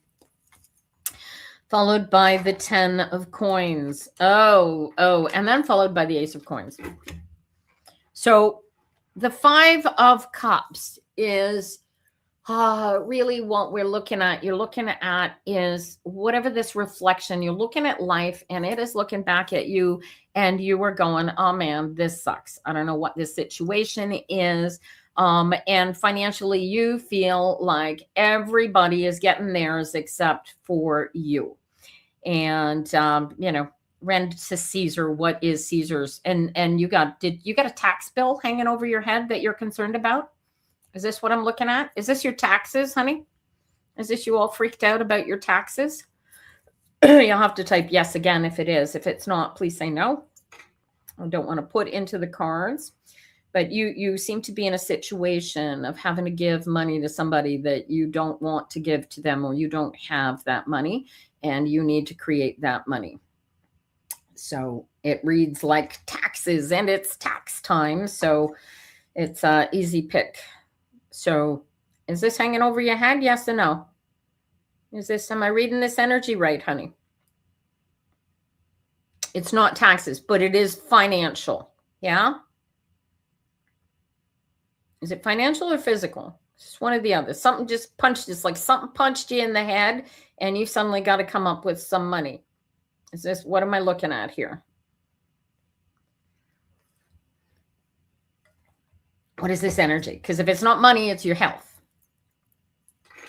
You need to help me focus this, because they all read exactly the same. The universe doesn't care whether it's money or physical health or physical whatever. Physical is physical. Yeah. So here's the good news, right? I want you to focus on, do you know where the money is coming from to cover this thing that, yeah. So do you know where the money is coming from? Because this is obviously, this needs to come up. Do you know where to get the money to cover this? Because this reeks of, you need to get into alignment and create this reeks of, this is a payment plan. This is one step at a time. This is get into alignment with whoever this is, accept this, acknowledge this. Don't worry about whatever it was that went before. Do not be worried about what might happen going forward, or that somebody else is getting the better end of this. Don't worry about what anybody thinks of you. You are not your credit rating. Okay. If this is you're thinking, if you're thinking that this is big enough and bad enough, that this is a bankruptcy kind of situation, or that there's something that you need to want to do, but you can't do it because you don't have the money, whatever this is the challenge. This is the runaround that you are here for. Do you feel the energy that I'm putting down here, Day? I want you to grasp the power that you have here, not the lack of power that you have. And can you feel that no matter how this comes down, you're going to be okay? Yes or no? Can you feel that energy of no matter what happens, you're going to be okay? I need you to feel that, and you'll feel it. It'll ring like a bell in your belly, right in your dantian, as we call it. Yeah, you feel it. Now, I want you to embrace it. I want you to embrace that little spark of light that it's going to be okay. And I want you to really maximize it, emphasize focus on it and take it and embrace it. And I want you to use that energy. You look for, is this a work thing? You need to find a job. Is that what this Eight of Wands is all about? Because I like to tell people, when you are on a job hunt, your job is to send out as many arrows, as many targeted arrows as you can possibly throw out. Is this a job hunt, honey? And are you banging your head against a wall, not finding a job? Is that the energy too? And you're running out of the money. And those, oh my God, 1, 2, 3. I got 3 sevens here for you. Where's the 4th 7? Cups, swords, wands. What's the one that's missing? Pentacles. The money is what's missing, right? So you need this new job, right? So here's the fun part. There's what I need you to do. I need you to close your eyes, take a nice deep breath, and I want you to feel yourself doing the job that you would be doing if you had all of that, if you got all of your wishes, right? I want you to feel that. Can you feel yourself doing that job that you don't have yet, in spite of not having that job? Can you feel yourself getting up, going to work at that job? Can you feel it? And I need you to feel it. If you practice in the law of attraction, you guys, you practice in A Course in Miracles, become one with where you are, because it's where you are, and focus on what you can do, not what you can't do. This is key. Can you focus on that? Do you know where you need to look? Day, where is that job? Can you feel it? This is your pathway right here. You feel it. Now, what I want you to do, when I want you to get off of here, when you're done here, I want you to sit down and I want you to make a list of all of the companies that fit this energy in your belly, all of them. And whether they are here in whatever city it is that you are in, or they are elsewhere in the world, I want you to write their name. I don't want you to exclude anybody. I want you to just do an exercise and write down the name of every company you can think of. I used to do this with the Yellow Pages, and I would just look at the names and I would try and feel whether or not that company was worth feeling. You could do it on the internet, right? Go on LinkedIn and see the different companies that are in the industry that you want to work with, in the field that you want to be working in. Do you lack education? Are you lacking an education, Day? Are people telling you don't have enough experience? You don't have enough education? Why am I getting a Page of Wands here? This is like an ace in and of itself. And this is calling you to come after your life's calling. And you need to embrace this, because this is your life's calling, right? So what is that? Are you missing an education? Is there something that you need to be doing aside from just working to get yourself where you need to be? Because this feeling like you're outside looking in is not happening. Yeah, it's manifest it. But it's not just manifesting it, it's become one with it, right? The manifestation comes when you tell the people that look at you and go, oh yeah, this is who we need. They need to know that you're out here, honey. The vast majority of jobs that are available to people are not publicly announced, right? Somebody comes in, it's a brand new entry level, right? So that's okay. So entry level, this is new, it's brand new, this is an entry level position. So your cover letter says, I'm looking for your CV and your letter need to be in alignment. The letter that you're going to put, because you're going to contact each of those companies, you're going to make that list. You're going to contact every single one of those companies and you're going to say, hey, here's my CV. I'm available. I would love to work for your company and fill any entry-level position that suits my qualifications that you have available for me. And keep doing this. This is your new job. Your new job is to send out arrows and keep doing this until somebody says, come work for me. And you say yes. Until then, this is your new job. Do you get this, Day? This is how you create. This is how you manifest that job. You decide that you're going to create it, right? This is an 8 and this is a 9. And your happiness, your joy, your future comforts, your everything that you want to have in the world relies on you deciding. You choose this And once you choose this and start down this path, you can't help but find the job. Did you catch this energy that you are throwing out here to yourself? Stop feeling like you're on the outside looking in, and feel like you are on the inside. And now you've just got to find these people. They're calling to you. Energetically, they are calling to you. You have a target. You know what you want to be doing. You know what the people are. You're the only one holding you back. Here's the other 8. You can choose to see this as holding you back, or you can see it as a challenge to actively go after this. And holy crap, if you don't find it very, very quickly, this will blow me away. Right. And then you just keep going through the challenges until you get that job offer. Do you get this? Day. Go do this, darling. Get off of here. Go make sure. I want you to feel your way through your resume, and I want you to go through, make a list of all the companies that you would work for if you had your best opportunity to work for them. And then I want you to write a little letter, just a short little letter to each and every single one of them, and tell them that here's my CV, and I'm the best potential new entry employee you could possibly have. And here's why, and make sure that you are in alignment with why you want to work for them, because that'll be why they want you working for them. And one of them is going to bite, honey. One of them is going to bite. I promise you. I promise you. All right. And I see Amanda's come in this morning. She may have stepped away from her desk, so I'm going to wait till she turns her camera on, and then I'm going to bring her in next. Hey, Amanda. All righty, you guys. Here comes Amanda. Good morning. Good morning. How you doing? Fantastic.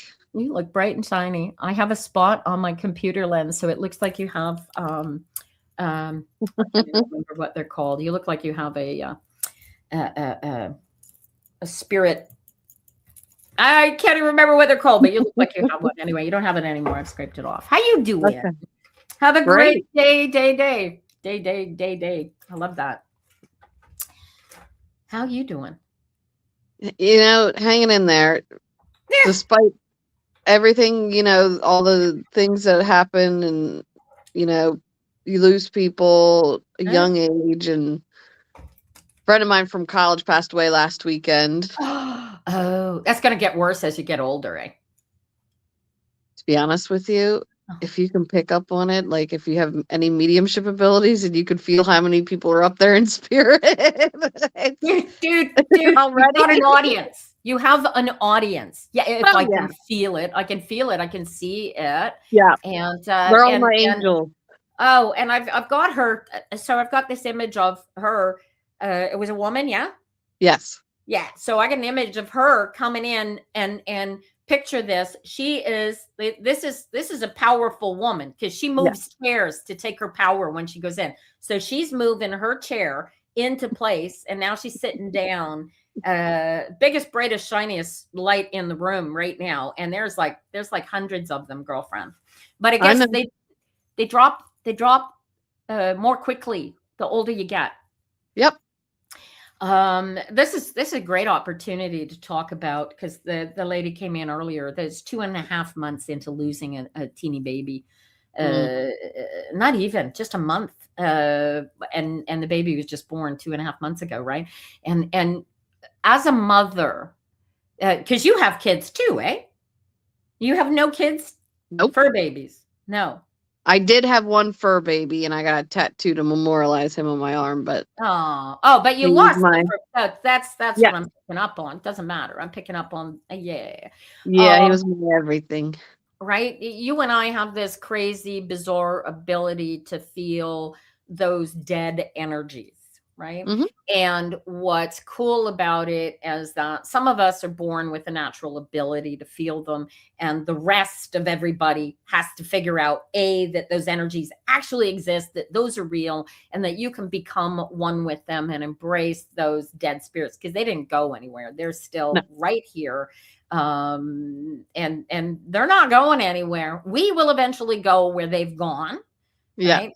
And so in a sense, you are their lodestone. You are their connection to this physical existence. Do you catch that? Yeah. Because none of those people exist. The second you leave my room, those people all go with you. Yeah. right? Only my people stay in my room all the time. And hi, Mom, they only come Yeah. in here when I call them. Oh, there's Uncle Joe. When I call them in, they come. And it's when my first husband died, I spent weeks, and I wasn't in alignment with this thought when my first husband died, but it was he was coming into my dreams, and it was on, I was, go away, go away, go away, you're dead, you know. And we do that because they're dead.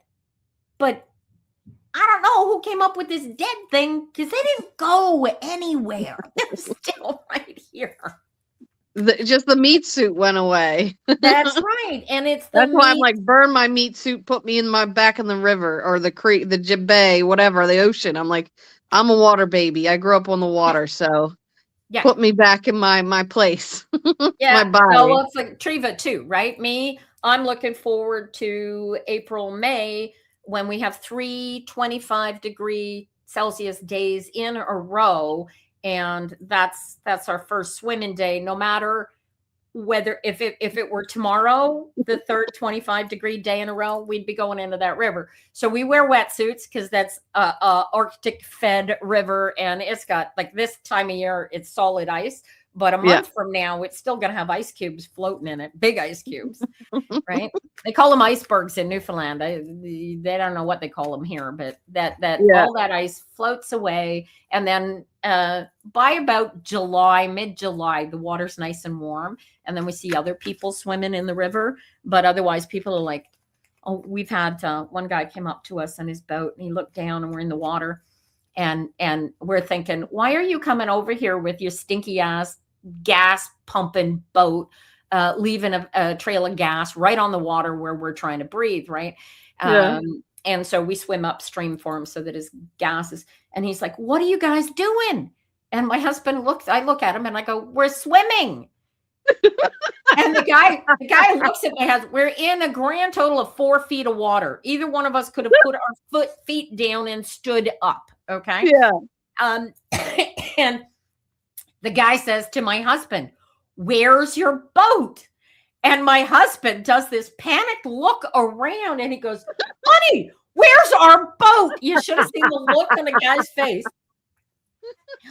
Oh, I love it. We have, it's fun. We swim with, so the river flows at about, usually 15 to 25 kilometers an hour. So it's not a trickly creek. It's full on river. And so we wear swim fins. Yeah. Okay? So, and in the spring, we swim upstream because it strengthens us from being fat, lazy mofos all winter. We need to do something. We're getting old now. Hubby just had his 72nd birthday.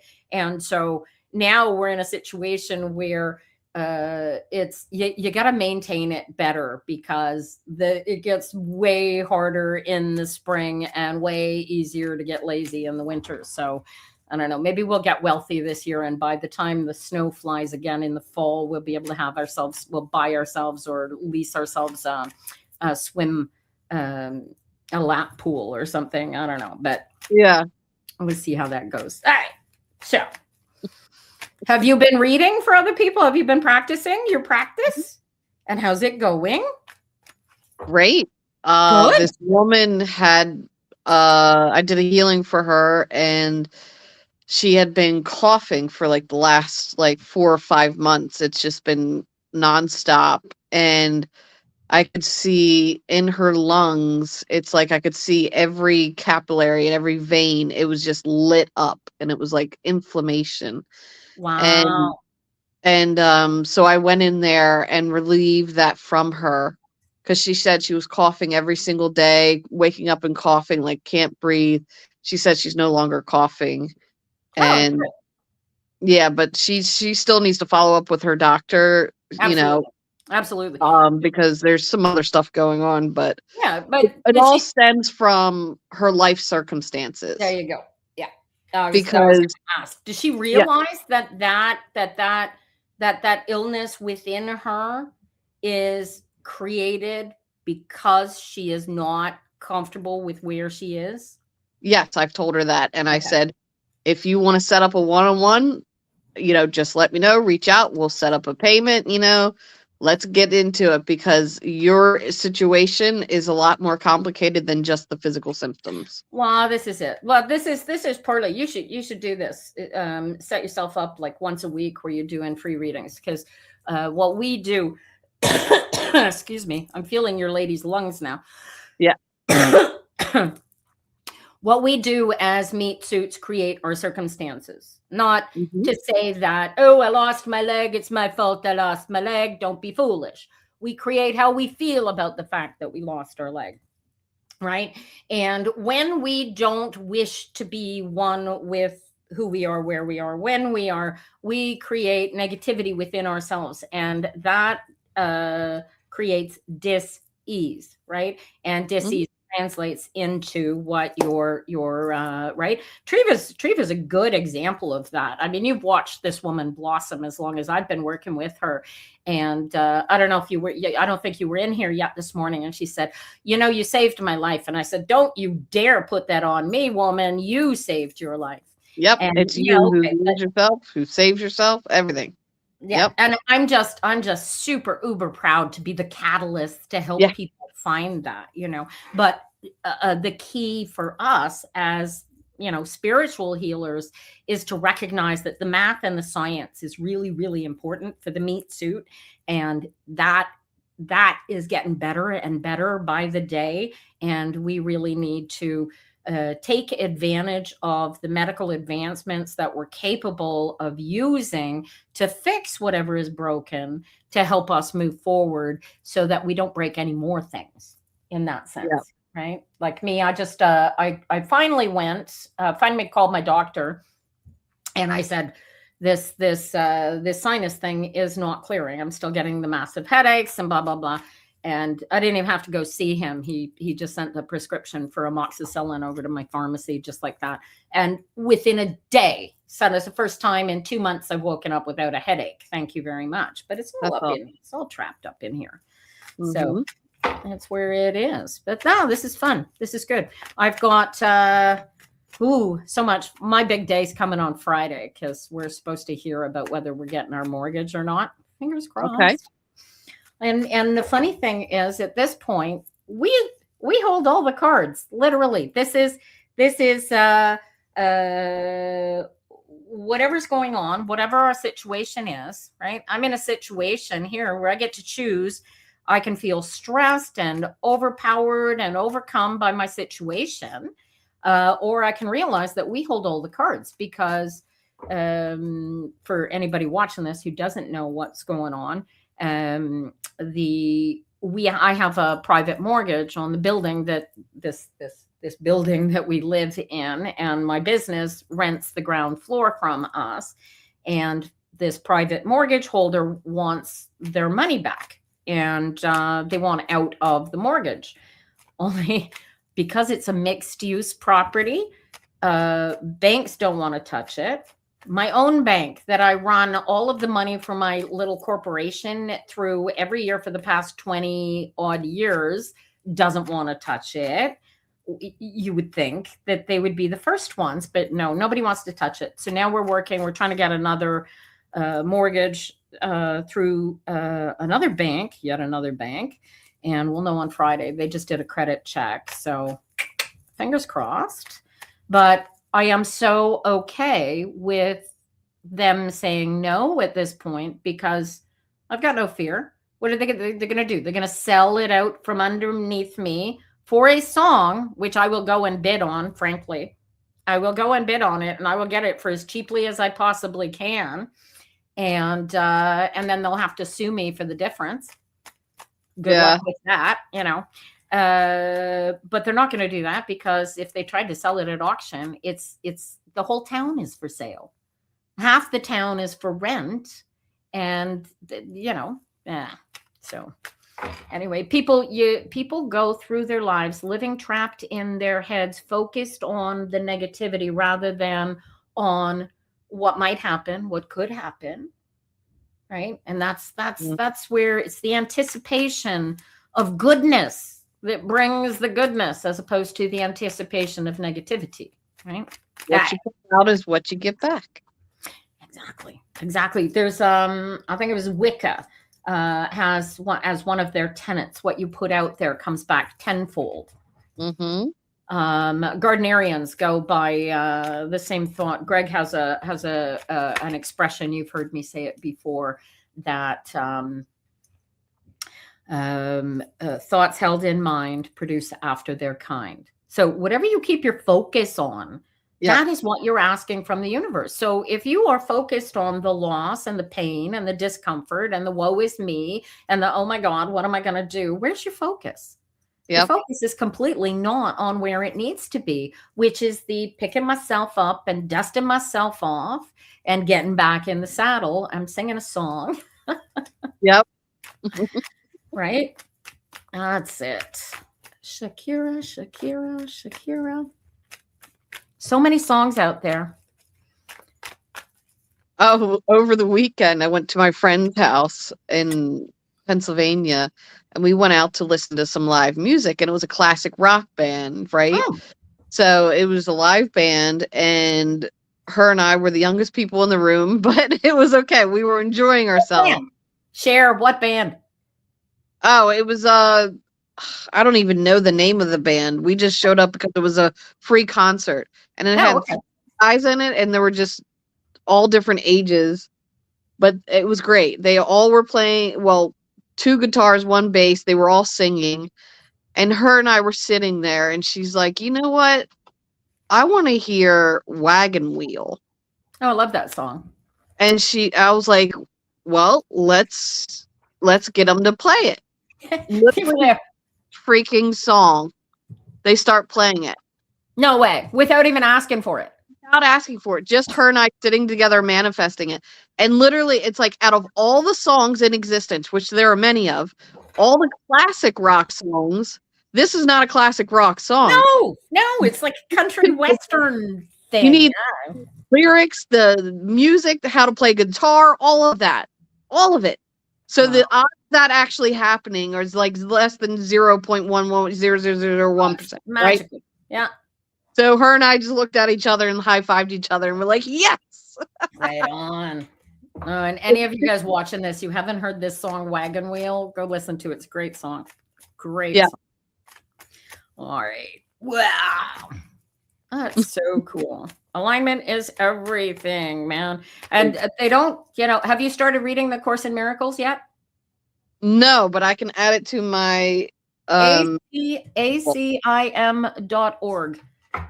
And you don't have to actually read the book. It's a snore, but do the workbook. I'm serious. And ignore the spiritual dogma. The woman that wrote it was heavy duty Christian theology back in the 60s. So ignore it and read the her Jesus Christ, as you've seen me tell with Triva's Jesus Christ is my me. That's God only had one son and I'm it, right? So read that energy so that it fits with your own spirituality. I'm in the process. It's probably going to take me 100 years to finish, but I'm in the process of converting it into tarot so that you can use them and actually do that. But that's fun. But yeah, acim.org and one workbook per day. You'll love this. By somewhere between chapter 25 and chapter 50, you will hate me, and then you'll go, and then you'll get back into alignment, and you'll realize that this thing was the best exercise thing ever written. I'm putting it in chat so I can just have it down there. Oh, acim.org. It stands for A Course in Miracles, in case you guys ever forget it. Helen Schuckman she was suffering with massive cancer near the end of her life. And she believes that Jesus Christ himself dictated these exercises to her to help her learn how to get into alignment and control her emotional state of being. And frankly, everybody I know who practices this religiously has, regardless of what their circumstances are, has become one with who they are, when they are, and what they are.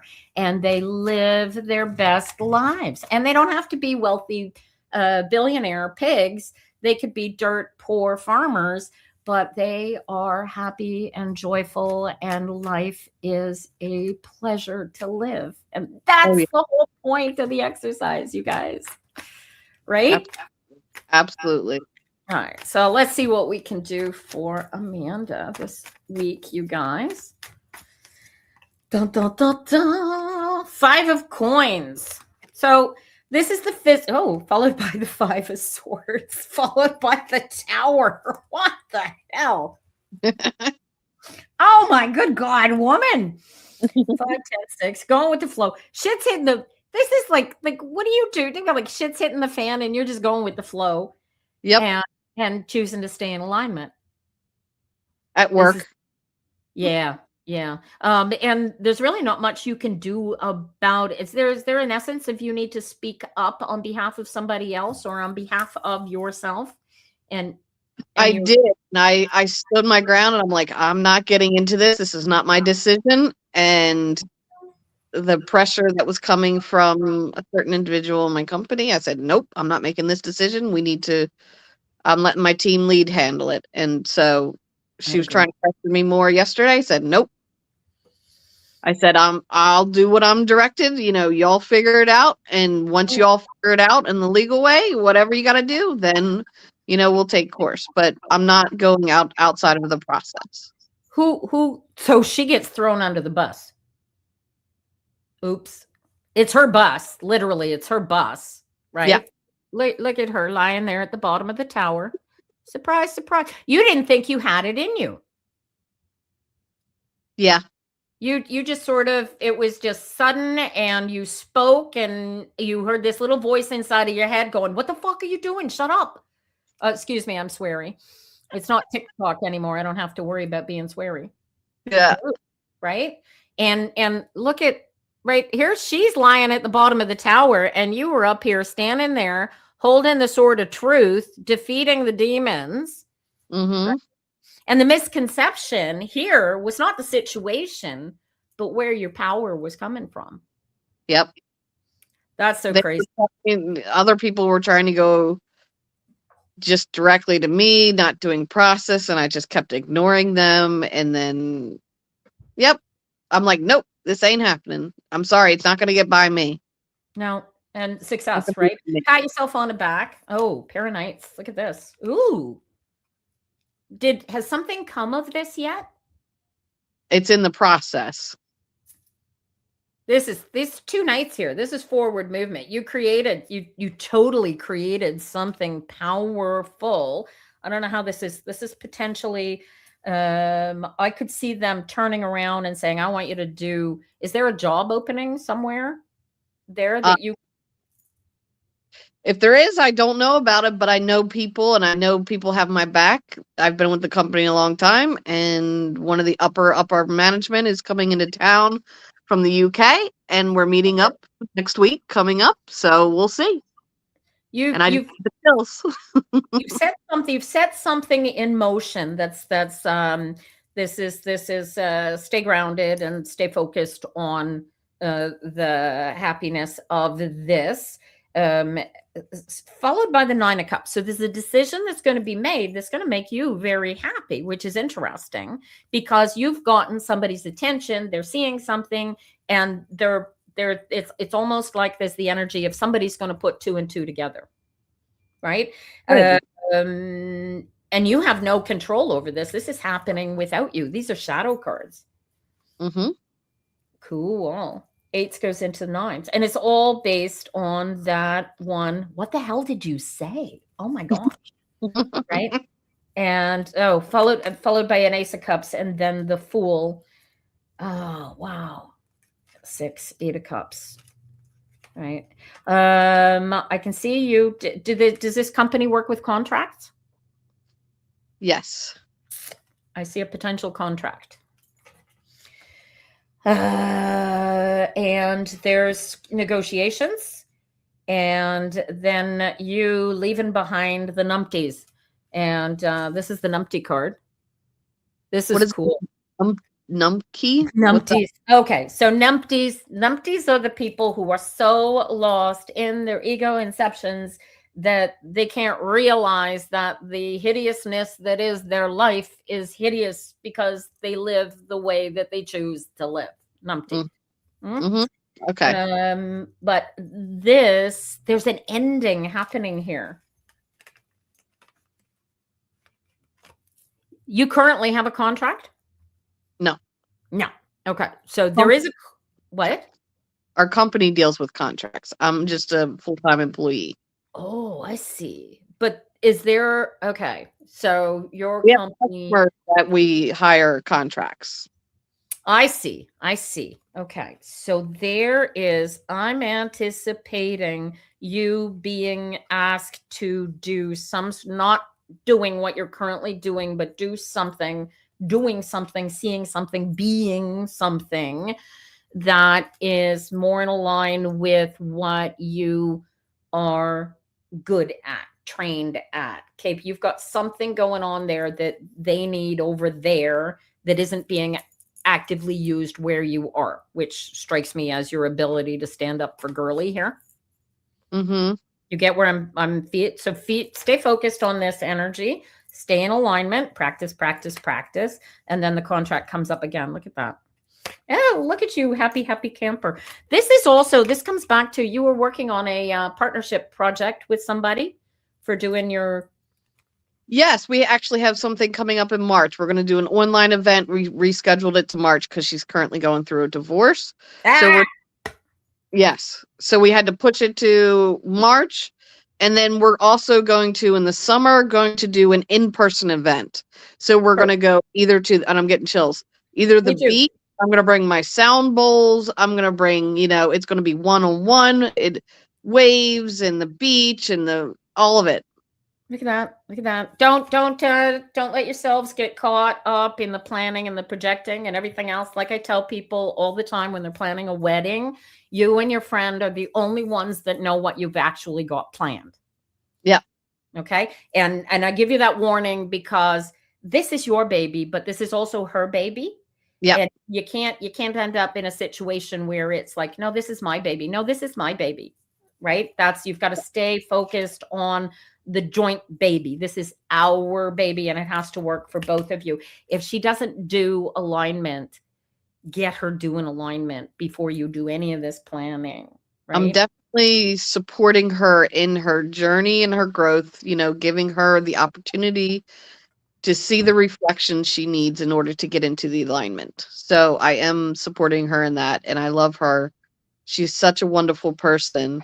And I see ever since I've started to work with her, I can see the changes in her, though she's still holding on to, the sadness and pressures and having 3 kids. And then he's not paying his half of the rent and the mortgage and she's having to pay everything she can't. And I mean, all the weight's coming down on her. And yeah. See, this is the queen of coins, right? She's sitting on the pile of physical stuff. Yeah. And she's got to deal with that pile of physical stuff rather than focus on this project that you two are putting together. She needs to get into alignment so that she can stay focused on her knitting so that this comes to the best rather than her being focused on the pile of shit that she's got to deal with in her reality, right? Yeah. Delve in the details. Right.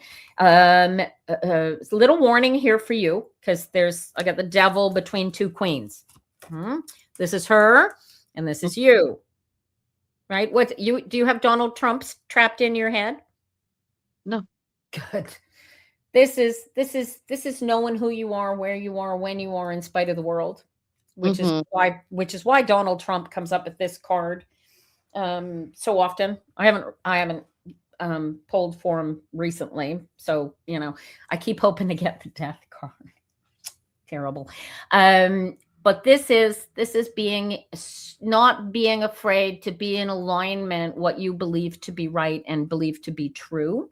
Right. And she's still sitting on that pile of poop and trying to focus on her knitting. So there's an imbalance right out of the gate because of the difference between the differential between your states of alignment Yeah. practices, right? So your task is to meet her where she's at. Okay. She doesn't have the ability to elevate yet. Yeah. She's going to learn that as time goes by. So your task is to align where she is. And that's, you're going to find that much easier. And the two of you got to stay out of whatever shit comes there. Stay out of your heads, because that's the quickest way to knock anything off of kilter. And if you can stay out of your heads, then you look at you producing, look at this, it's a gold mine. You're producing unicorns and elves and rainbows, and this is going to be beautiful. It's going to be lovely. And so you just got to be what you know to be what you're trying to create. And what I'm doing is using humor, because when I use humor, her laughter, I can feel her energy shift. Oh, and that's good. And like the whole room lights up when she's in her laughter. And so I'm using that to change, and I'm getting chills, because changing the mindset from the heavy dread. I'm pulling her out of that by just, making her laugh and being in present, bringing the present. Drag her in here. Let me read for her. See if we can get her to teach herself how to commit to her own alignment, because that's the key, right? Like, you can show her where to find that positive emotion, and she can feel it and see it all day, every day. But until she decides, oh, I like this, I want to commit myself to this, and it becomes the right, because we mask. She is still masking, right?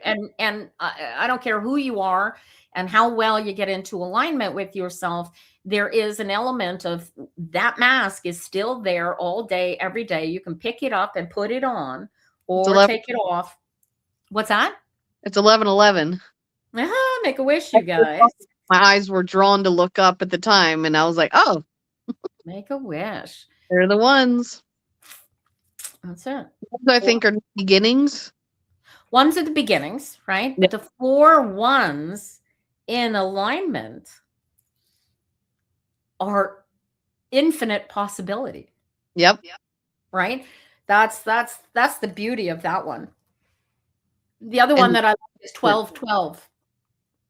That's my birthday, is on the 12th, and another friend of mine is October 12th. So I'm 1/12, she's 10/12, and we're each other's like mirror.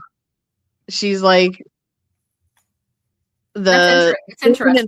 The sun, and it's so cool. And like we are each other's reflection back to each other and healing each other. It's awesome. I've met so many amazing people getting into alignment, then the right people come into your path, and so many things happen, and it happens so fast, and it's amazing.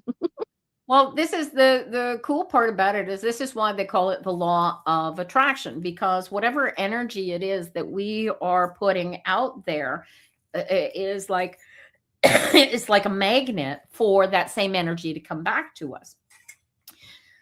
It's really quite cool.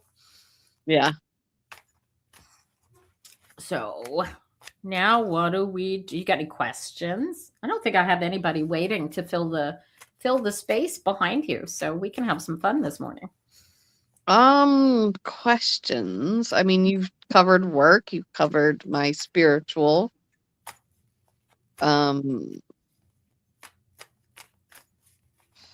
There's a coworker of mine who I adore and I love, and I will support her until the end of time, which does not end. I don't think she has much time left. And just like drop everything, go across country and do everything we possibly can. Have you ever seen the movie or show House? No, I don't have a TV, but I know the show. He was a doctor, right? And his best friend in the show, I mean, there was many seasons, but his best friend in the show found out he had a terminal illness at the end. So they ended the series with them riding off on a motorcycle and just leaving jobs, leaving the doctors, and just saying, fuck it, and then just going. And that's what I want to do, just go and experience. Do it. What's stopping you? Oh, I got a Fool card in there. A what? I said I pulled a Fool card in there when I pulled your cards. Yeah. That's new journeys, new pathways, new packing up everything and going a whole new pathway. Well, I told her let's do it, but she's got a horse farm and she's got chickens and a dog and everything.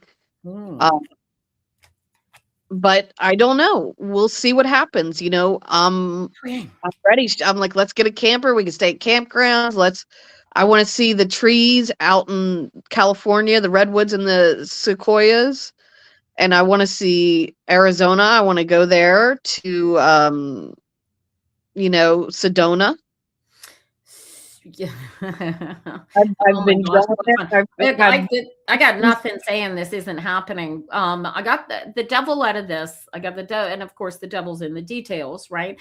There is the element of I'm in control, but something else wants to control me, right? So that's where the fear aspect comes in. It's like, oh, I could go do this, but what's going to happen to my farm and my horses and my animals, right? Yeah. This is not a big deal. There is bound to be somebody who can take care of the animals while you guys are away. 4-H club. Great. And let's see if I haven't checked to see if I won yet. I'm waiting for the 100 million so we can just pick up and go. And dude, if you win the 100 million, you better invest in my company. Like, absolutely. You got it. Whatever you need. So the devil's in the details here. This is all about the focus, right? When you guys are talking about what you might do, and you could do this trip and have this, right? The ability to be pulled out of it and to go, oh, but what if, but but is that is the key is to put the butts to bed, right? Once you put the butts to bed, then they cease to have any power. And look at the two of you going off on your little journey. You're telling the boss, oh, here's how this is going to work. We're going away. We're going away for 3 weeks on vacation, whatever. And you deal with what you got to deal with. But look at this. I've never seen this as a map before. Usually this is but look at who's the chauffeur showing you the map? Is there a third person involved in this? Is it just the two of you? Maybe the person showing the map is the person that would have to do our job if we left, because I'm the only person in the world that does what I do. There you go. So that's what it is. It's the bosses. Yeah, but who's going to do this? Here's your travel map, but who's going to do this while you're gone? Which is why the third person did hire somebody last year, but they've only just started learning what we do, and it's very, very complicated and technical. But I mean, screw them, right? And yeah, well, they don't pay you enough to put that much thought and effort into it. This is it, right? So you go talk to your boss, say, hey, listen, we're planning our vacations. We're going to happen both at the same time, and we're disappearing for 3 weeks, and you will not be able to. So what do you need to have in place so that this isn't going to disrupt the whole thing and make this total thing a nightmare, and you want me to never come back? You want to bring my computer with me in case something happens, and being able to connect to a Wi-Fi. Yeah. To be able to do that. But I would do it in such a way so that they feel comforted and protected, and that, oh, okay, my girl who's all that in a bag of chips she's got it covered. We can get her. Yeah. Okay. We might have to wait a day or two until she gets to Wi-Fi, but yeah, this is okay. We're covered. And look at you going and getting gone. This is crazy. And this page of wands is followed by the justice card. So, right. So it's a matter of dotting I's, crossing T's, making sure everything is in its place and everything, we're highly, highly technical people. That's very detail oriented. So we would do that. Yeah, or at least get them comforted with the idea that you're not going to be there, but you'll still be able to be accessible while you are gone.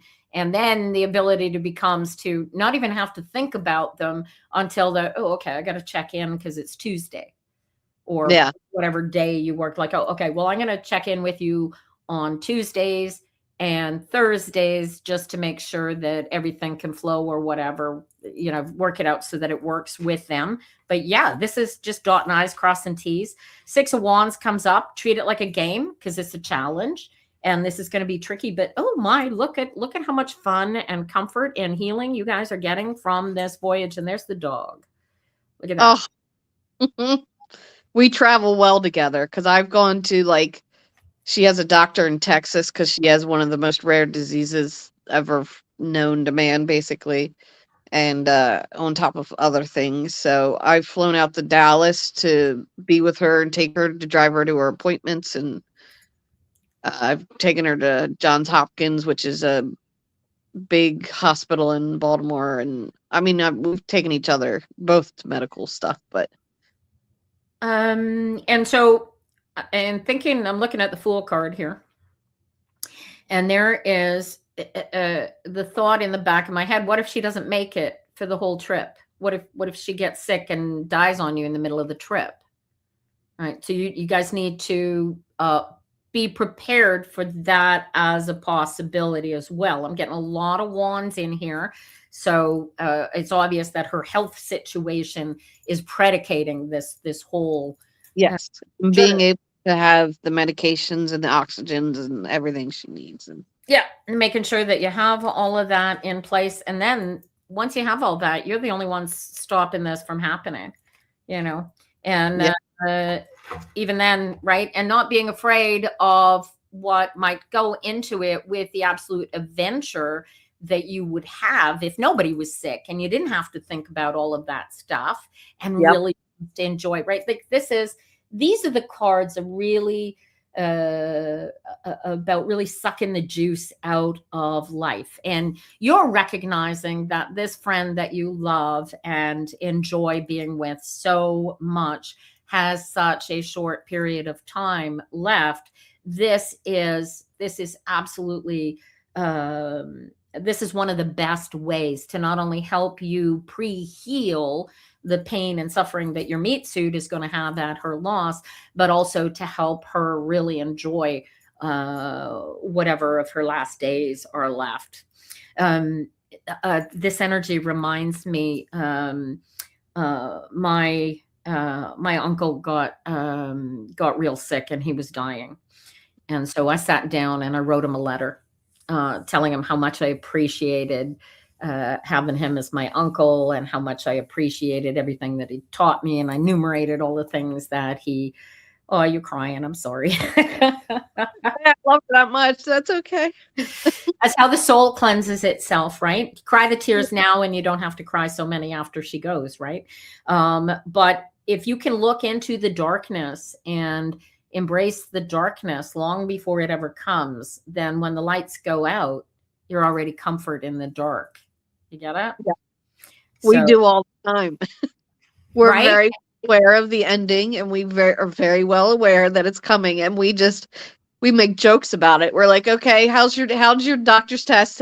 Did you fail it again today? You haven't passed it. It's only 30% lung capacity. So right. So it's of it. Yeah. So there's time is of the essence. Health is of the essence. I would do this. You want to do this. And you guys, you really haven't put any concrete thing into play here. You guys have just been bandying this around, but I would create an actual plan out of this and make it happen. Yeah. Yeah. Because it's the same employer, you said, eh? Yes. Her and I work together. Yeah. So you need your employer. Your employer knows that she's sick. Yeah, on some level, I believe so. But I don't know how much she's told anybody. Irrelevant.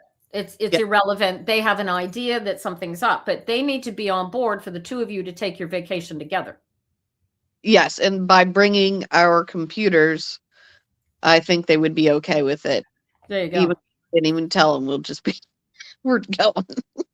Make it happen. They're going to be any concern that the give and take isn't going to come. I mean, the boss's greatest concern is going to be, but what about my cup? Right? I get the King of Cups here. But what about my cup? They don't care about you. They just need their job done. What do you mean you want to be both gone for 3 weeks? We need you guys. Yeah. We're going to have our computers. We're going to be good. This is going to be fine, right? But what about me? You make sure that the what about me is covered and you're good to go. Yeah. I like it. I'll talk to her today and tell her we're doing it. Have her watch this. Crazy. Just to remind you, I'm probably not going to be here next Tuesday. I have an opportunity for my grandson have the day off of school. And so my daughter said, well, can you take a day off and come play with us? So I don't know if we'll be in the snow or going to a space museum or going to the train museum, or anyway, we're going to do something cool. But that's exciting. There's an element. There's always the go with the flow element. You want to make sure that that whatever your plans are solid enough so that your family, friends, loved ones, bosses aren't going to worry about you when you're off grid, so to speak, and that your plans are airy fairy enough that you can go, you know what? Let's take a right turn at Albuquerque instead of a left turn, You know what I mean? Like, I would have no plans. I'm ready. I'm down for anything. I'm ready to go. There you go. Well, I think that given her health, that you need to have a plan, even if it's just a framework, right? Oh, yeah. For security, for medication, you said she's on oxygen. So if she's got a PAP machine, you gotta make sure that you have access to everything that you need for the potential amount of time that you'll be off grid, so to speak, because you said being in a camper. Well, that was just an idea. I mean, because she's that way we could have everything needed as we go along. Yeah, and you're sleeping in the same bed every night. Yeah. Yeah. And I can be right there to help support her, whatever she needs. I like it. I'm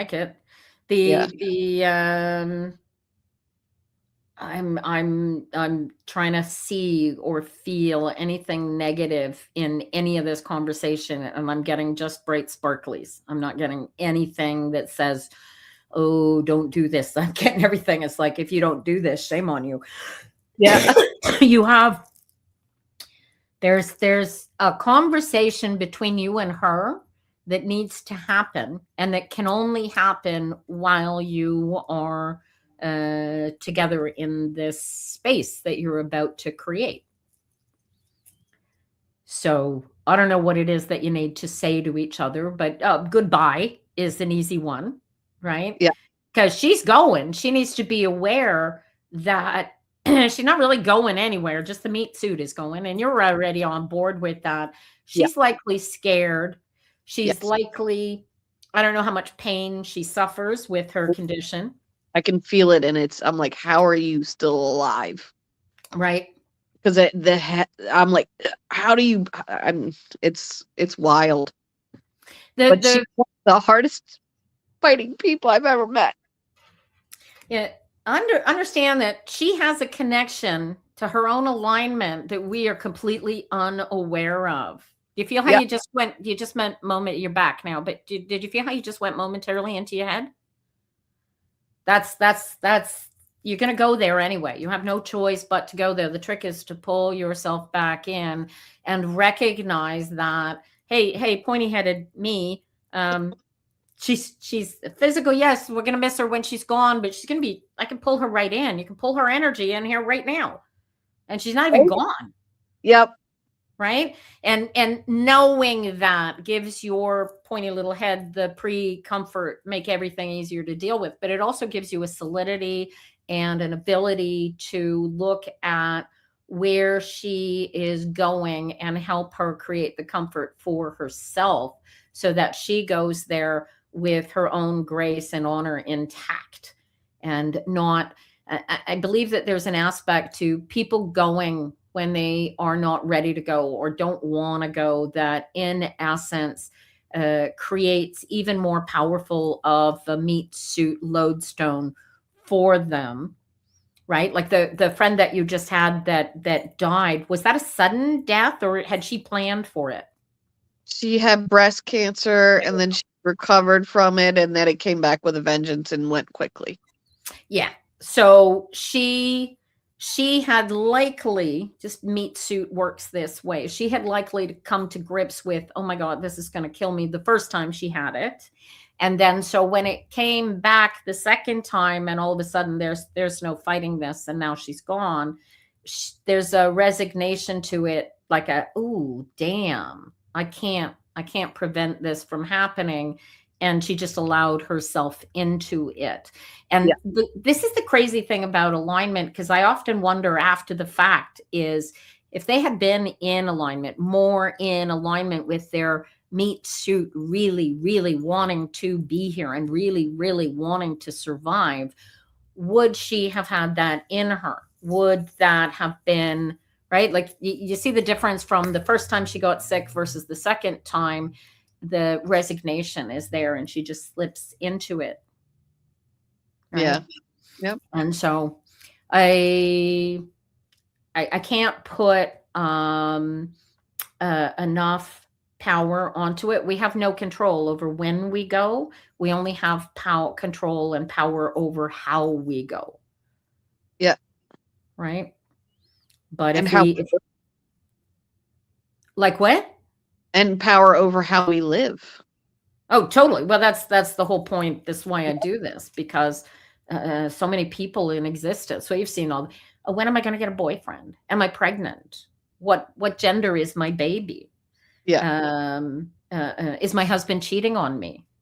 I know. Right? I get so much people desperation, and it's like, it's I mean, these questions come up because these people don't know what to do or how to feel about the I'm not worthy, I am scared, I am broken, I am whatever their ego inception created inside of their head, they live in until they grab it and say, no, you're not having this control over me. I came here to live this life, not to live trapped in my stinky thinking, you know. Yep.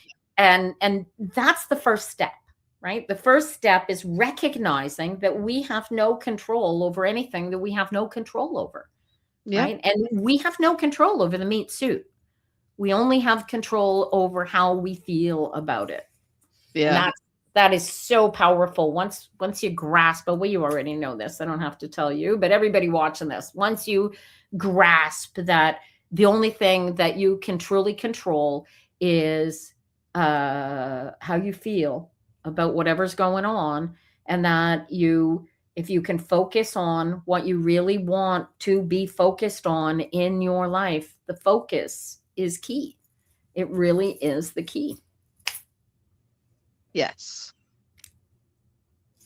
So what else can I do this morning? We got 28 minutes left, and I don't think we have anybody on deck for a next reading. So we have 28 minutes of dead air to kill, my darling. All right. So what's that? What do you want to do? I don't know. We could pretty much do anything. You want to play poker? No, for real. Are you still on TikTok? Yes. And how's that going for you? We went live this weekend and we did guess the song title and the artist for a free yes no question.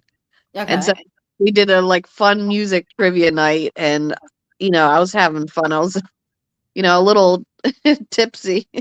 So yeah. I was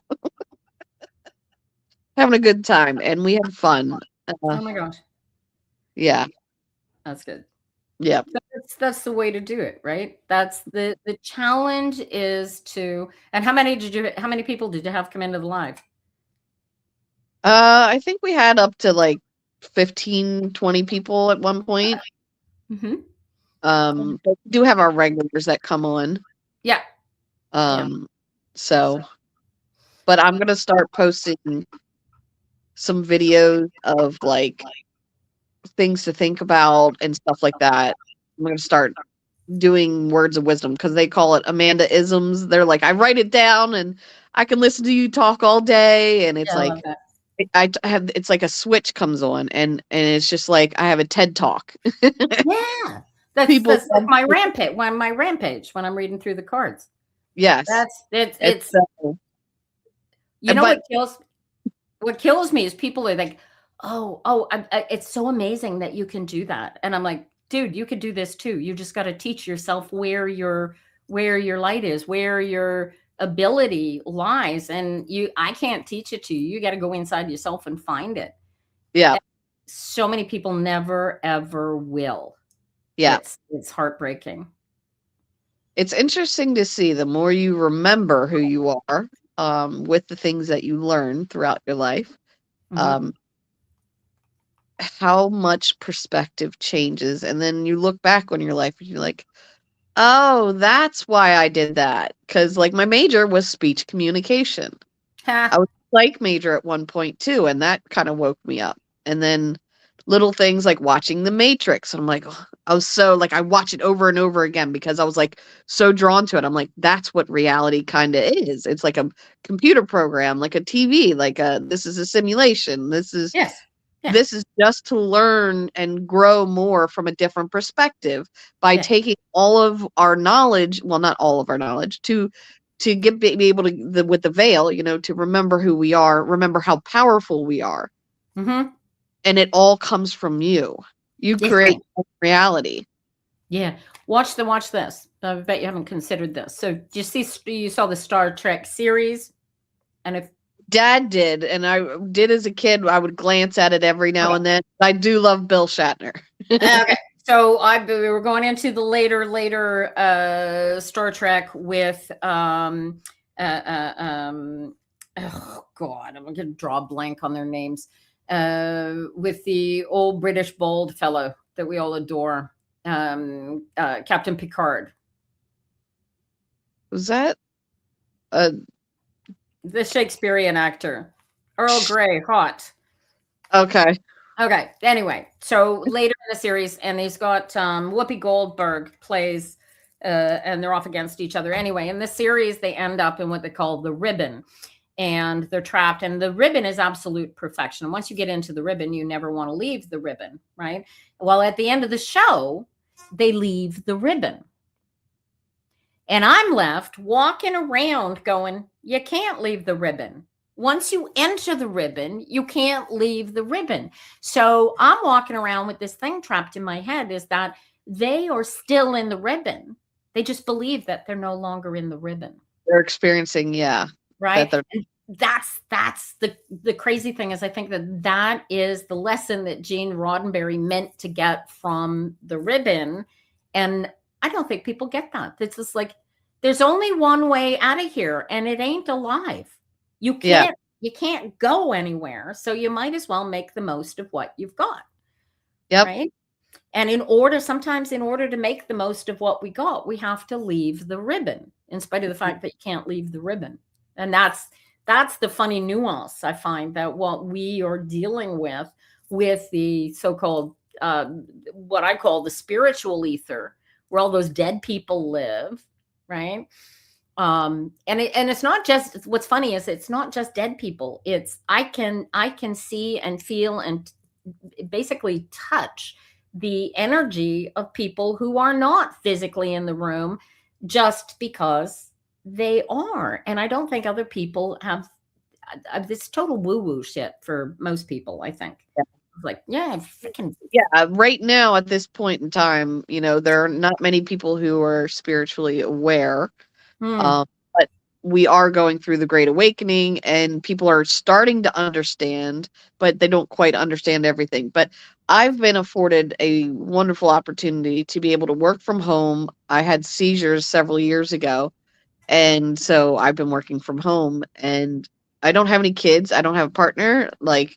So I use that time to do the growth needed to look at myself, to be able to do the healing and stuff that most people are like so busy doing. Oh, I got this, the rat race, right? I call it ping pong brain. Yeah, right. You see, it's just me. That's me. The balls don't stop bouncing around. They doesn't matter how I'm in alignment. I am. The voices are still there. I have just in a better position to not hear them and not be bouncing off the walls as a result of them.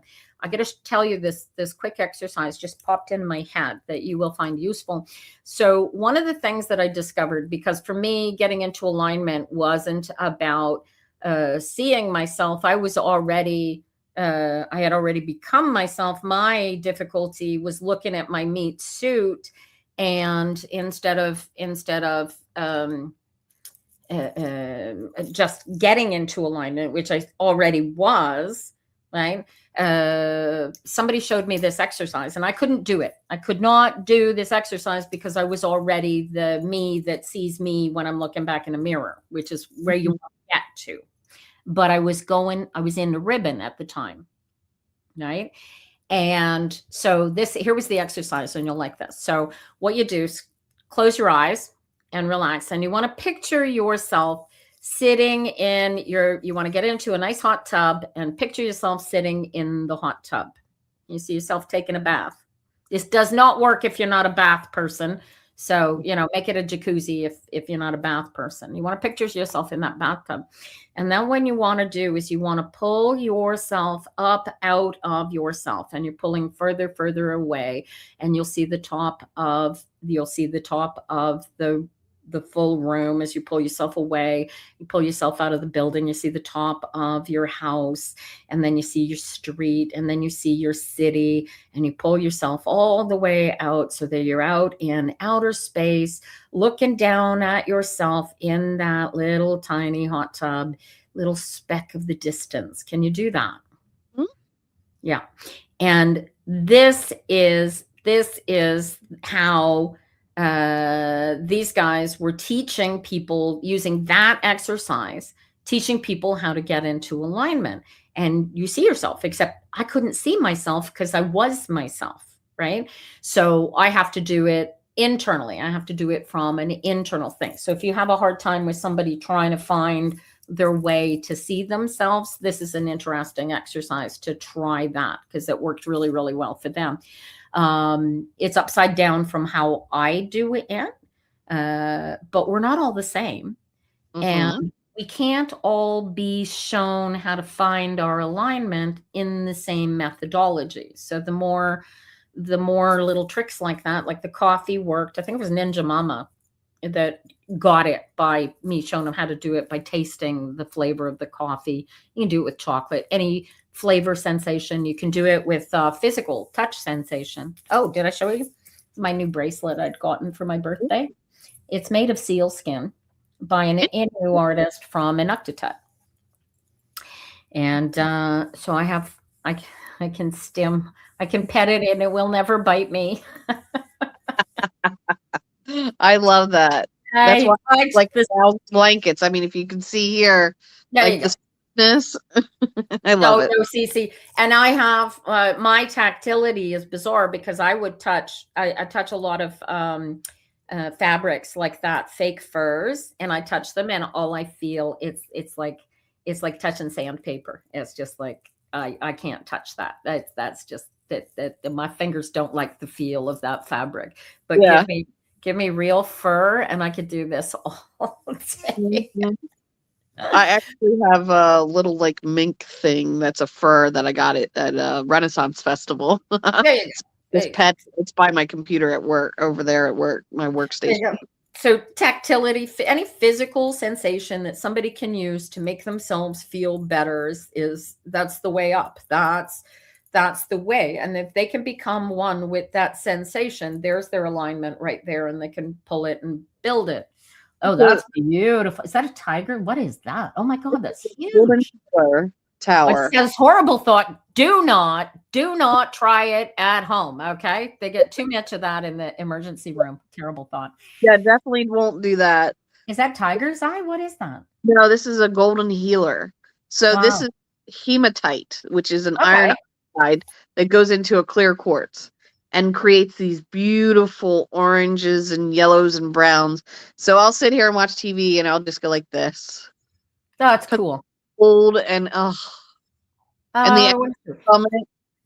so I've never been like crystals. I do see, this is my I don't know if you can even see it. You see my little tiger's eye on my bracelet? Yeah. That's so I had a witch healer tell me once that that was my stone. That was where I would get my power from. So I have a piece of that tiger's eye with me at all times. But the funny thing is my grandmother, who, as I've told you 1,000 times, taught me how to read cards initially, she had a crystal ball. Absolute, like the sort of thing that would cost you like $15,000 to buy. Perfect crystal, spotless, no cracks, no lines, nothing. Absolute perfection of a crystal ball.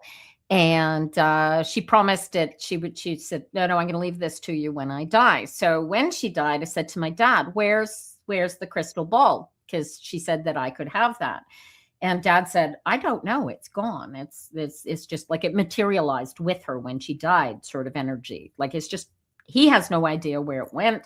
And I was supposed to get it. So anyway, I was there on the day that, and I was feeling like sort of sad that Grandma was gone and sort of sad that, oh, so's the crystal ball's gone with her. I'm not going to get my legacy, so to speak. And I've been waiting here. At the time, this good 10 years now. So it's like, here I am 50 years old waiting to own this crystal ball, and it's just gone. So I'm never going to own it. Right. And I went out that night for dinner with friends, and we're sitting in a Chinese restaurant in Toronto. And I'm telling one of the girls at the table, she says, oh, you seem sad. I said, oh, I'm sorry. I said, my grandmother died this morning. My dad called and told me that my grandmother. And she said, oh, really? I said, yeah. She said, what does crystal mean to your grandmother? And I kind of went, what? And I told her about the crystal ball, and she says and she dove underneath the table like she was diving into a swimming pool, and she had one of those big witch carpet bags, you know, the ones I mean. Anyway, she dove into it, like Mary Poppins. She dug around in this bag, and she comes up with a crystal wand. It's about this big. I could run and get it for you in a minute. It's about this big, and she says, well, this must be for you. And she holds it out to me and puts it in my hand. And as she puts it in my hand, I see my grandmother's face flash out of the middle of the crystal.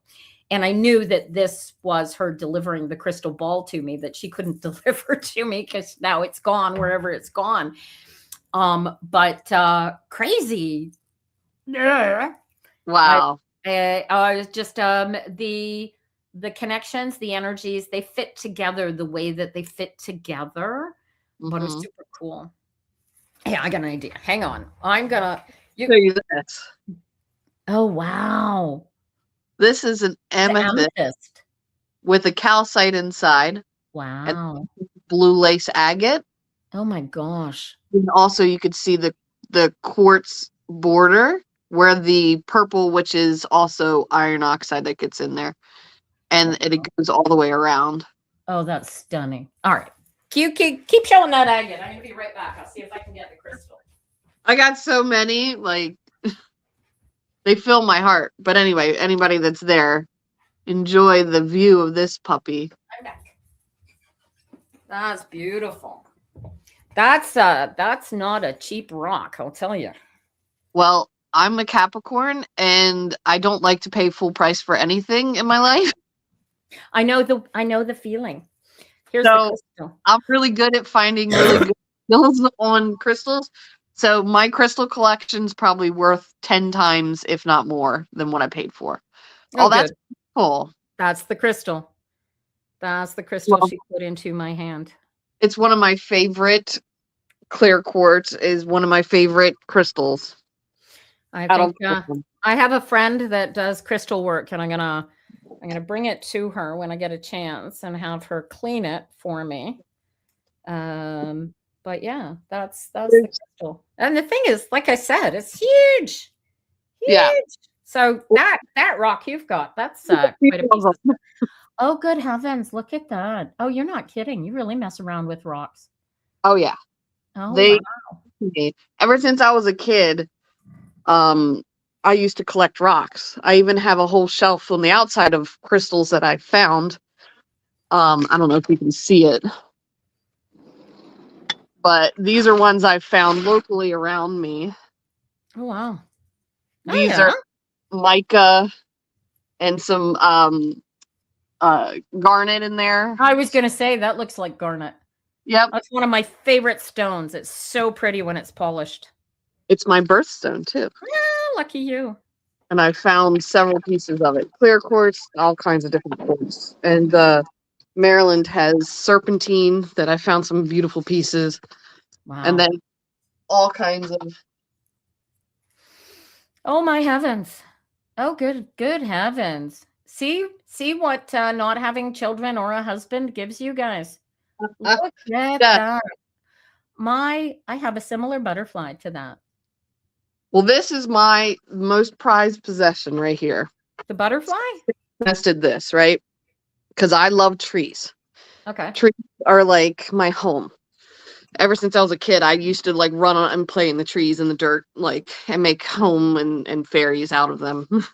But I loved, like, I was like, I want some green petrified wood. But green petrified wood is rare and it's super expensive, right? Yeah. Went to this crystal show, and this guy immediately, I went early, and he had it, and he's like, oh yeah, I wanted somebody to find it to make jewelry out of it, like cut it up and make jewelry pieces. And he's saying it was from like Indonesia, and it's green opalized wood, but anything I've done research on, it looks more or less like the wood that's found out of Oregon, and it's only found there. I think it's Oregon, or Utah. I forget what it is, but anyway, it's chromium wood, which is from trees that fell into a swamp and only found in this location. But anyway, just a small piece of it costs a lot of money. So anything size, I've looked, and anything equivalent to this size. Good heavens. Look at it. That's beautiful. And it's definitely real, but anything close to this size, wow, costs at least $25,000 or more. Yeah, I believe it. I had a piece of petrified wood when my house burned down, but we weren't digging much through ashes to rescue anything. At that point, we just sort of wrote off everything. I lost a lot of things I wish I'd dug for, but I didn't. The wood would have survived, but so would have many other things. But if somebody decides to excavate the ground under that old house, they will find all kinds of melted gold in there. Maybe not an ounce, but enough to make it worthwhile. This is a big piece of petrified wood here. Oh, wow. Oh, so good heavens. You've been at this. When did you start collecting crystals? Last 5 years, maybe. Only 5 years? You've developed. It's an addiction, woman. It's an addiction. One, but I've slowed down and I've stopped really buying them, even though I look. This one was by a woman, and she literally is famous for carving into these bull horns. Wow. And he names them. And this one's called Deep Breath. And she created it in 2025. So it's a tool because it's got stuff in it. And neat. So it's more like an instrument than a tool. Yeah, so I'll be using it like with healing, because I love to heal in person because it's much more powerful than remote healing. Yeah, I guess. But that's going to be one of the things I'm going to bring with me. Very cool. Sessions, like the in-person sessions. I got a friend of mine that does the what do they call it? This rock and crystal show in Arizona every year. Yeah, the Sedona. They just had it. It's finishing up. Yeah, he does. His specialty are the little the fossils they look like mealy bugs. Anyway, that's his specialty. They're the ammonites. Are you talking about these? No. They look like bugs. Not the round shelly shaped ones, but they look like little bugs. This guy? Oh yeah, maybe. They're here's like there's a thing made out of them here, and this one a sphere made out of them. There you Oh, go. here's a smaller one. Does it look like that? Maybe sort of kind of. They look The- like yeah, they look like little mealy bugs. They're sort of horseshoe crab kind of looky thingies. Oh, those. I don't have any of those. Yeah. So, well, that's his specialty. Yeah. He's the world's expert on these fossils. He's Yeah. got some that are like teeny, teeny, tiny, like this big, and he's got one that's like this big. Like, Yeah. I didn't even know they were this big. Anyway, but it's fun. It's interesting. Rocks and crystals. There's a native story that when God was handing out all of the energies to all of the manifestations in this existence, right? So, like to flowers, he gave the gift of beauty, and to water, he gave the gift of fluidity, and to rocks, he gave the gift of strength. And my dad tells this story. And as he tells you this story, he hands you a rock and he says, and here's the gift. And you hold the rock in your hand and he says, anytime you're lacking strength, just rub the rock and you will invoke the spirit within. Right? More people should. I gave my neurologist a clear quartz and black tourmaline one. She's like, I carry this with me every single day. And I look forward to when you come in. Every time you come in, she's like, she like lights up. And like I can tell, I'm like, are you not taking care of your knee? Because I saw an image of her bones. And I said, your right knee, what did you do? And she's like, yeah, it hurts, but I don't have the time. I said, you need to make the time. I said, you need to get it looked at. But she's just such a light. I love going to see her. She's special. But I literally, she's like, I have it in my pocket and I hold it every day and I'm like rubbing it. I've got a bunch of little bag crystals, certain ones that I'm gonna give away to like my friends and stuff. And they do teach them. Oh, that's so cool. Yeah. And me, I just read tarot cards. But these are all my like meditation ones that I hold in my hand and stuff. Oh my gosh. Rare ones. So this one's called Numite, which is the most like one of the rarest minerals on the planet. And you can see like gold flecks in it. It's only found in Greenland, which it can only be mined once a year, and it's pretty deep because it freezes. So it's only like 1 month a year that they can actually mine it. Oh, cool. And a crystal to help connect you more strongly to your spirit guides and whatever, you know. Very So neat. I third eye when I meditate. There you go. That's cool. That's very meat suit. You know that, eh? Yes, it is. But I love them. Just because I love Mother Earth, she is everything to me. I love her so much. That's very meat suit. But I mean, that's the reality where we are, right? And that's what I keep talking about. Embrace who you are, where you are, when you are. We are in the meat suit. So if we are not embracing everything that is this meat suit, we are missing out on everything that is the meat suit existence. We are one. One is the all is the one. Technically, we're everything. But I just love her. I just love what she provides to us. I love the energy that comes from her. Ever since I was a kid, you know, I'd rather be outside or with animals. Yeah, or with animals. Animals. The older I get, the more I like my dog, and I don't even have a dog. So, one of these days, I will have a dog again, just not yet. But soon. Yeah. I know there's a puppy out there for me one day, but not soon enough. What time we got? We're on short time now. We got 3 minutes left. Yeah, I appreciate your time, and I appreciate yours. What was that? Enjoy your week off next week. Yeah, this should be interesting. I'll have to put up something saying we're not coming in this week, so have a good one. Yeah. I've got, I know what I'm working with a young fella who's helping me set up the intro and outro for the podcast. So hopefully we'll have, if we have that, I don't know if we'll have it ready in 2 weeks or 3 weeks or 5 months. I don't know how long process is going to take. Yeah. But he's working really, really hard to try and create the energy of what I'm doing and what I'm trying to put out there in a visual thing, so that we have the intro comes in, and then I can flip it on at the end, and outro goes out, and so that'll be fun. But once I get to doing that, I'll have you come in as one of my sitters. So I'm going to do, I'm planning on doing a series where I bring in other professional healers, and I read for them using these to teach them how to use the space between the cards to focus on their best practice, which is interesting.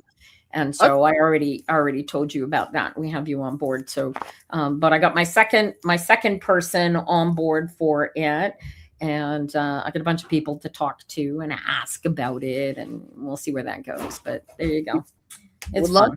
Yep, sounds good. Help save the world, right? Yep. One yourself.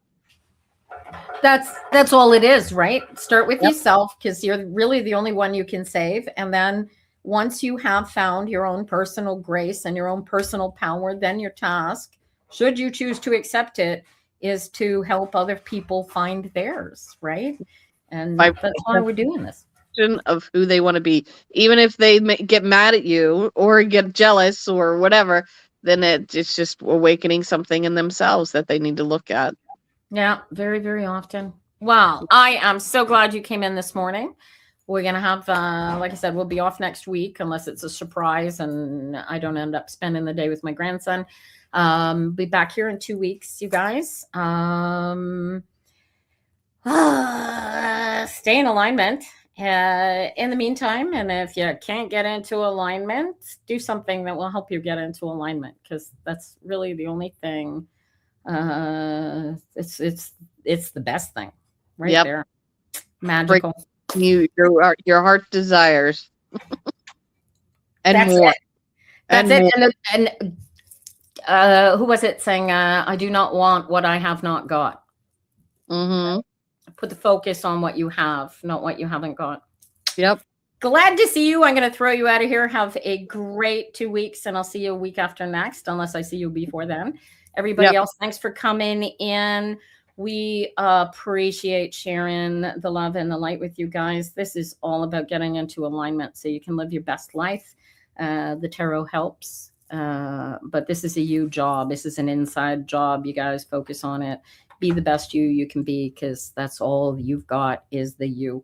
Have a great 2 weeks, and we'll see you back here Tuesday after next.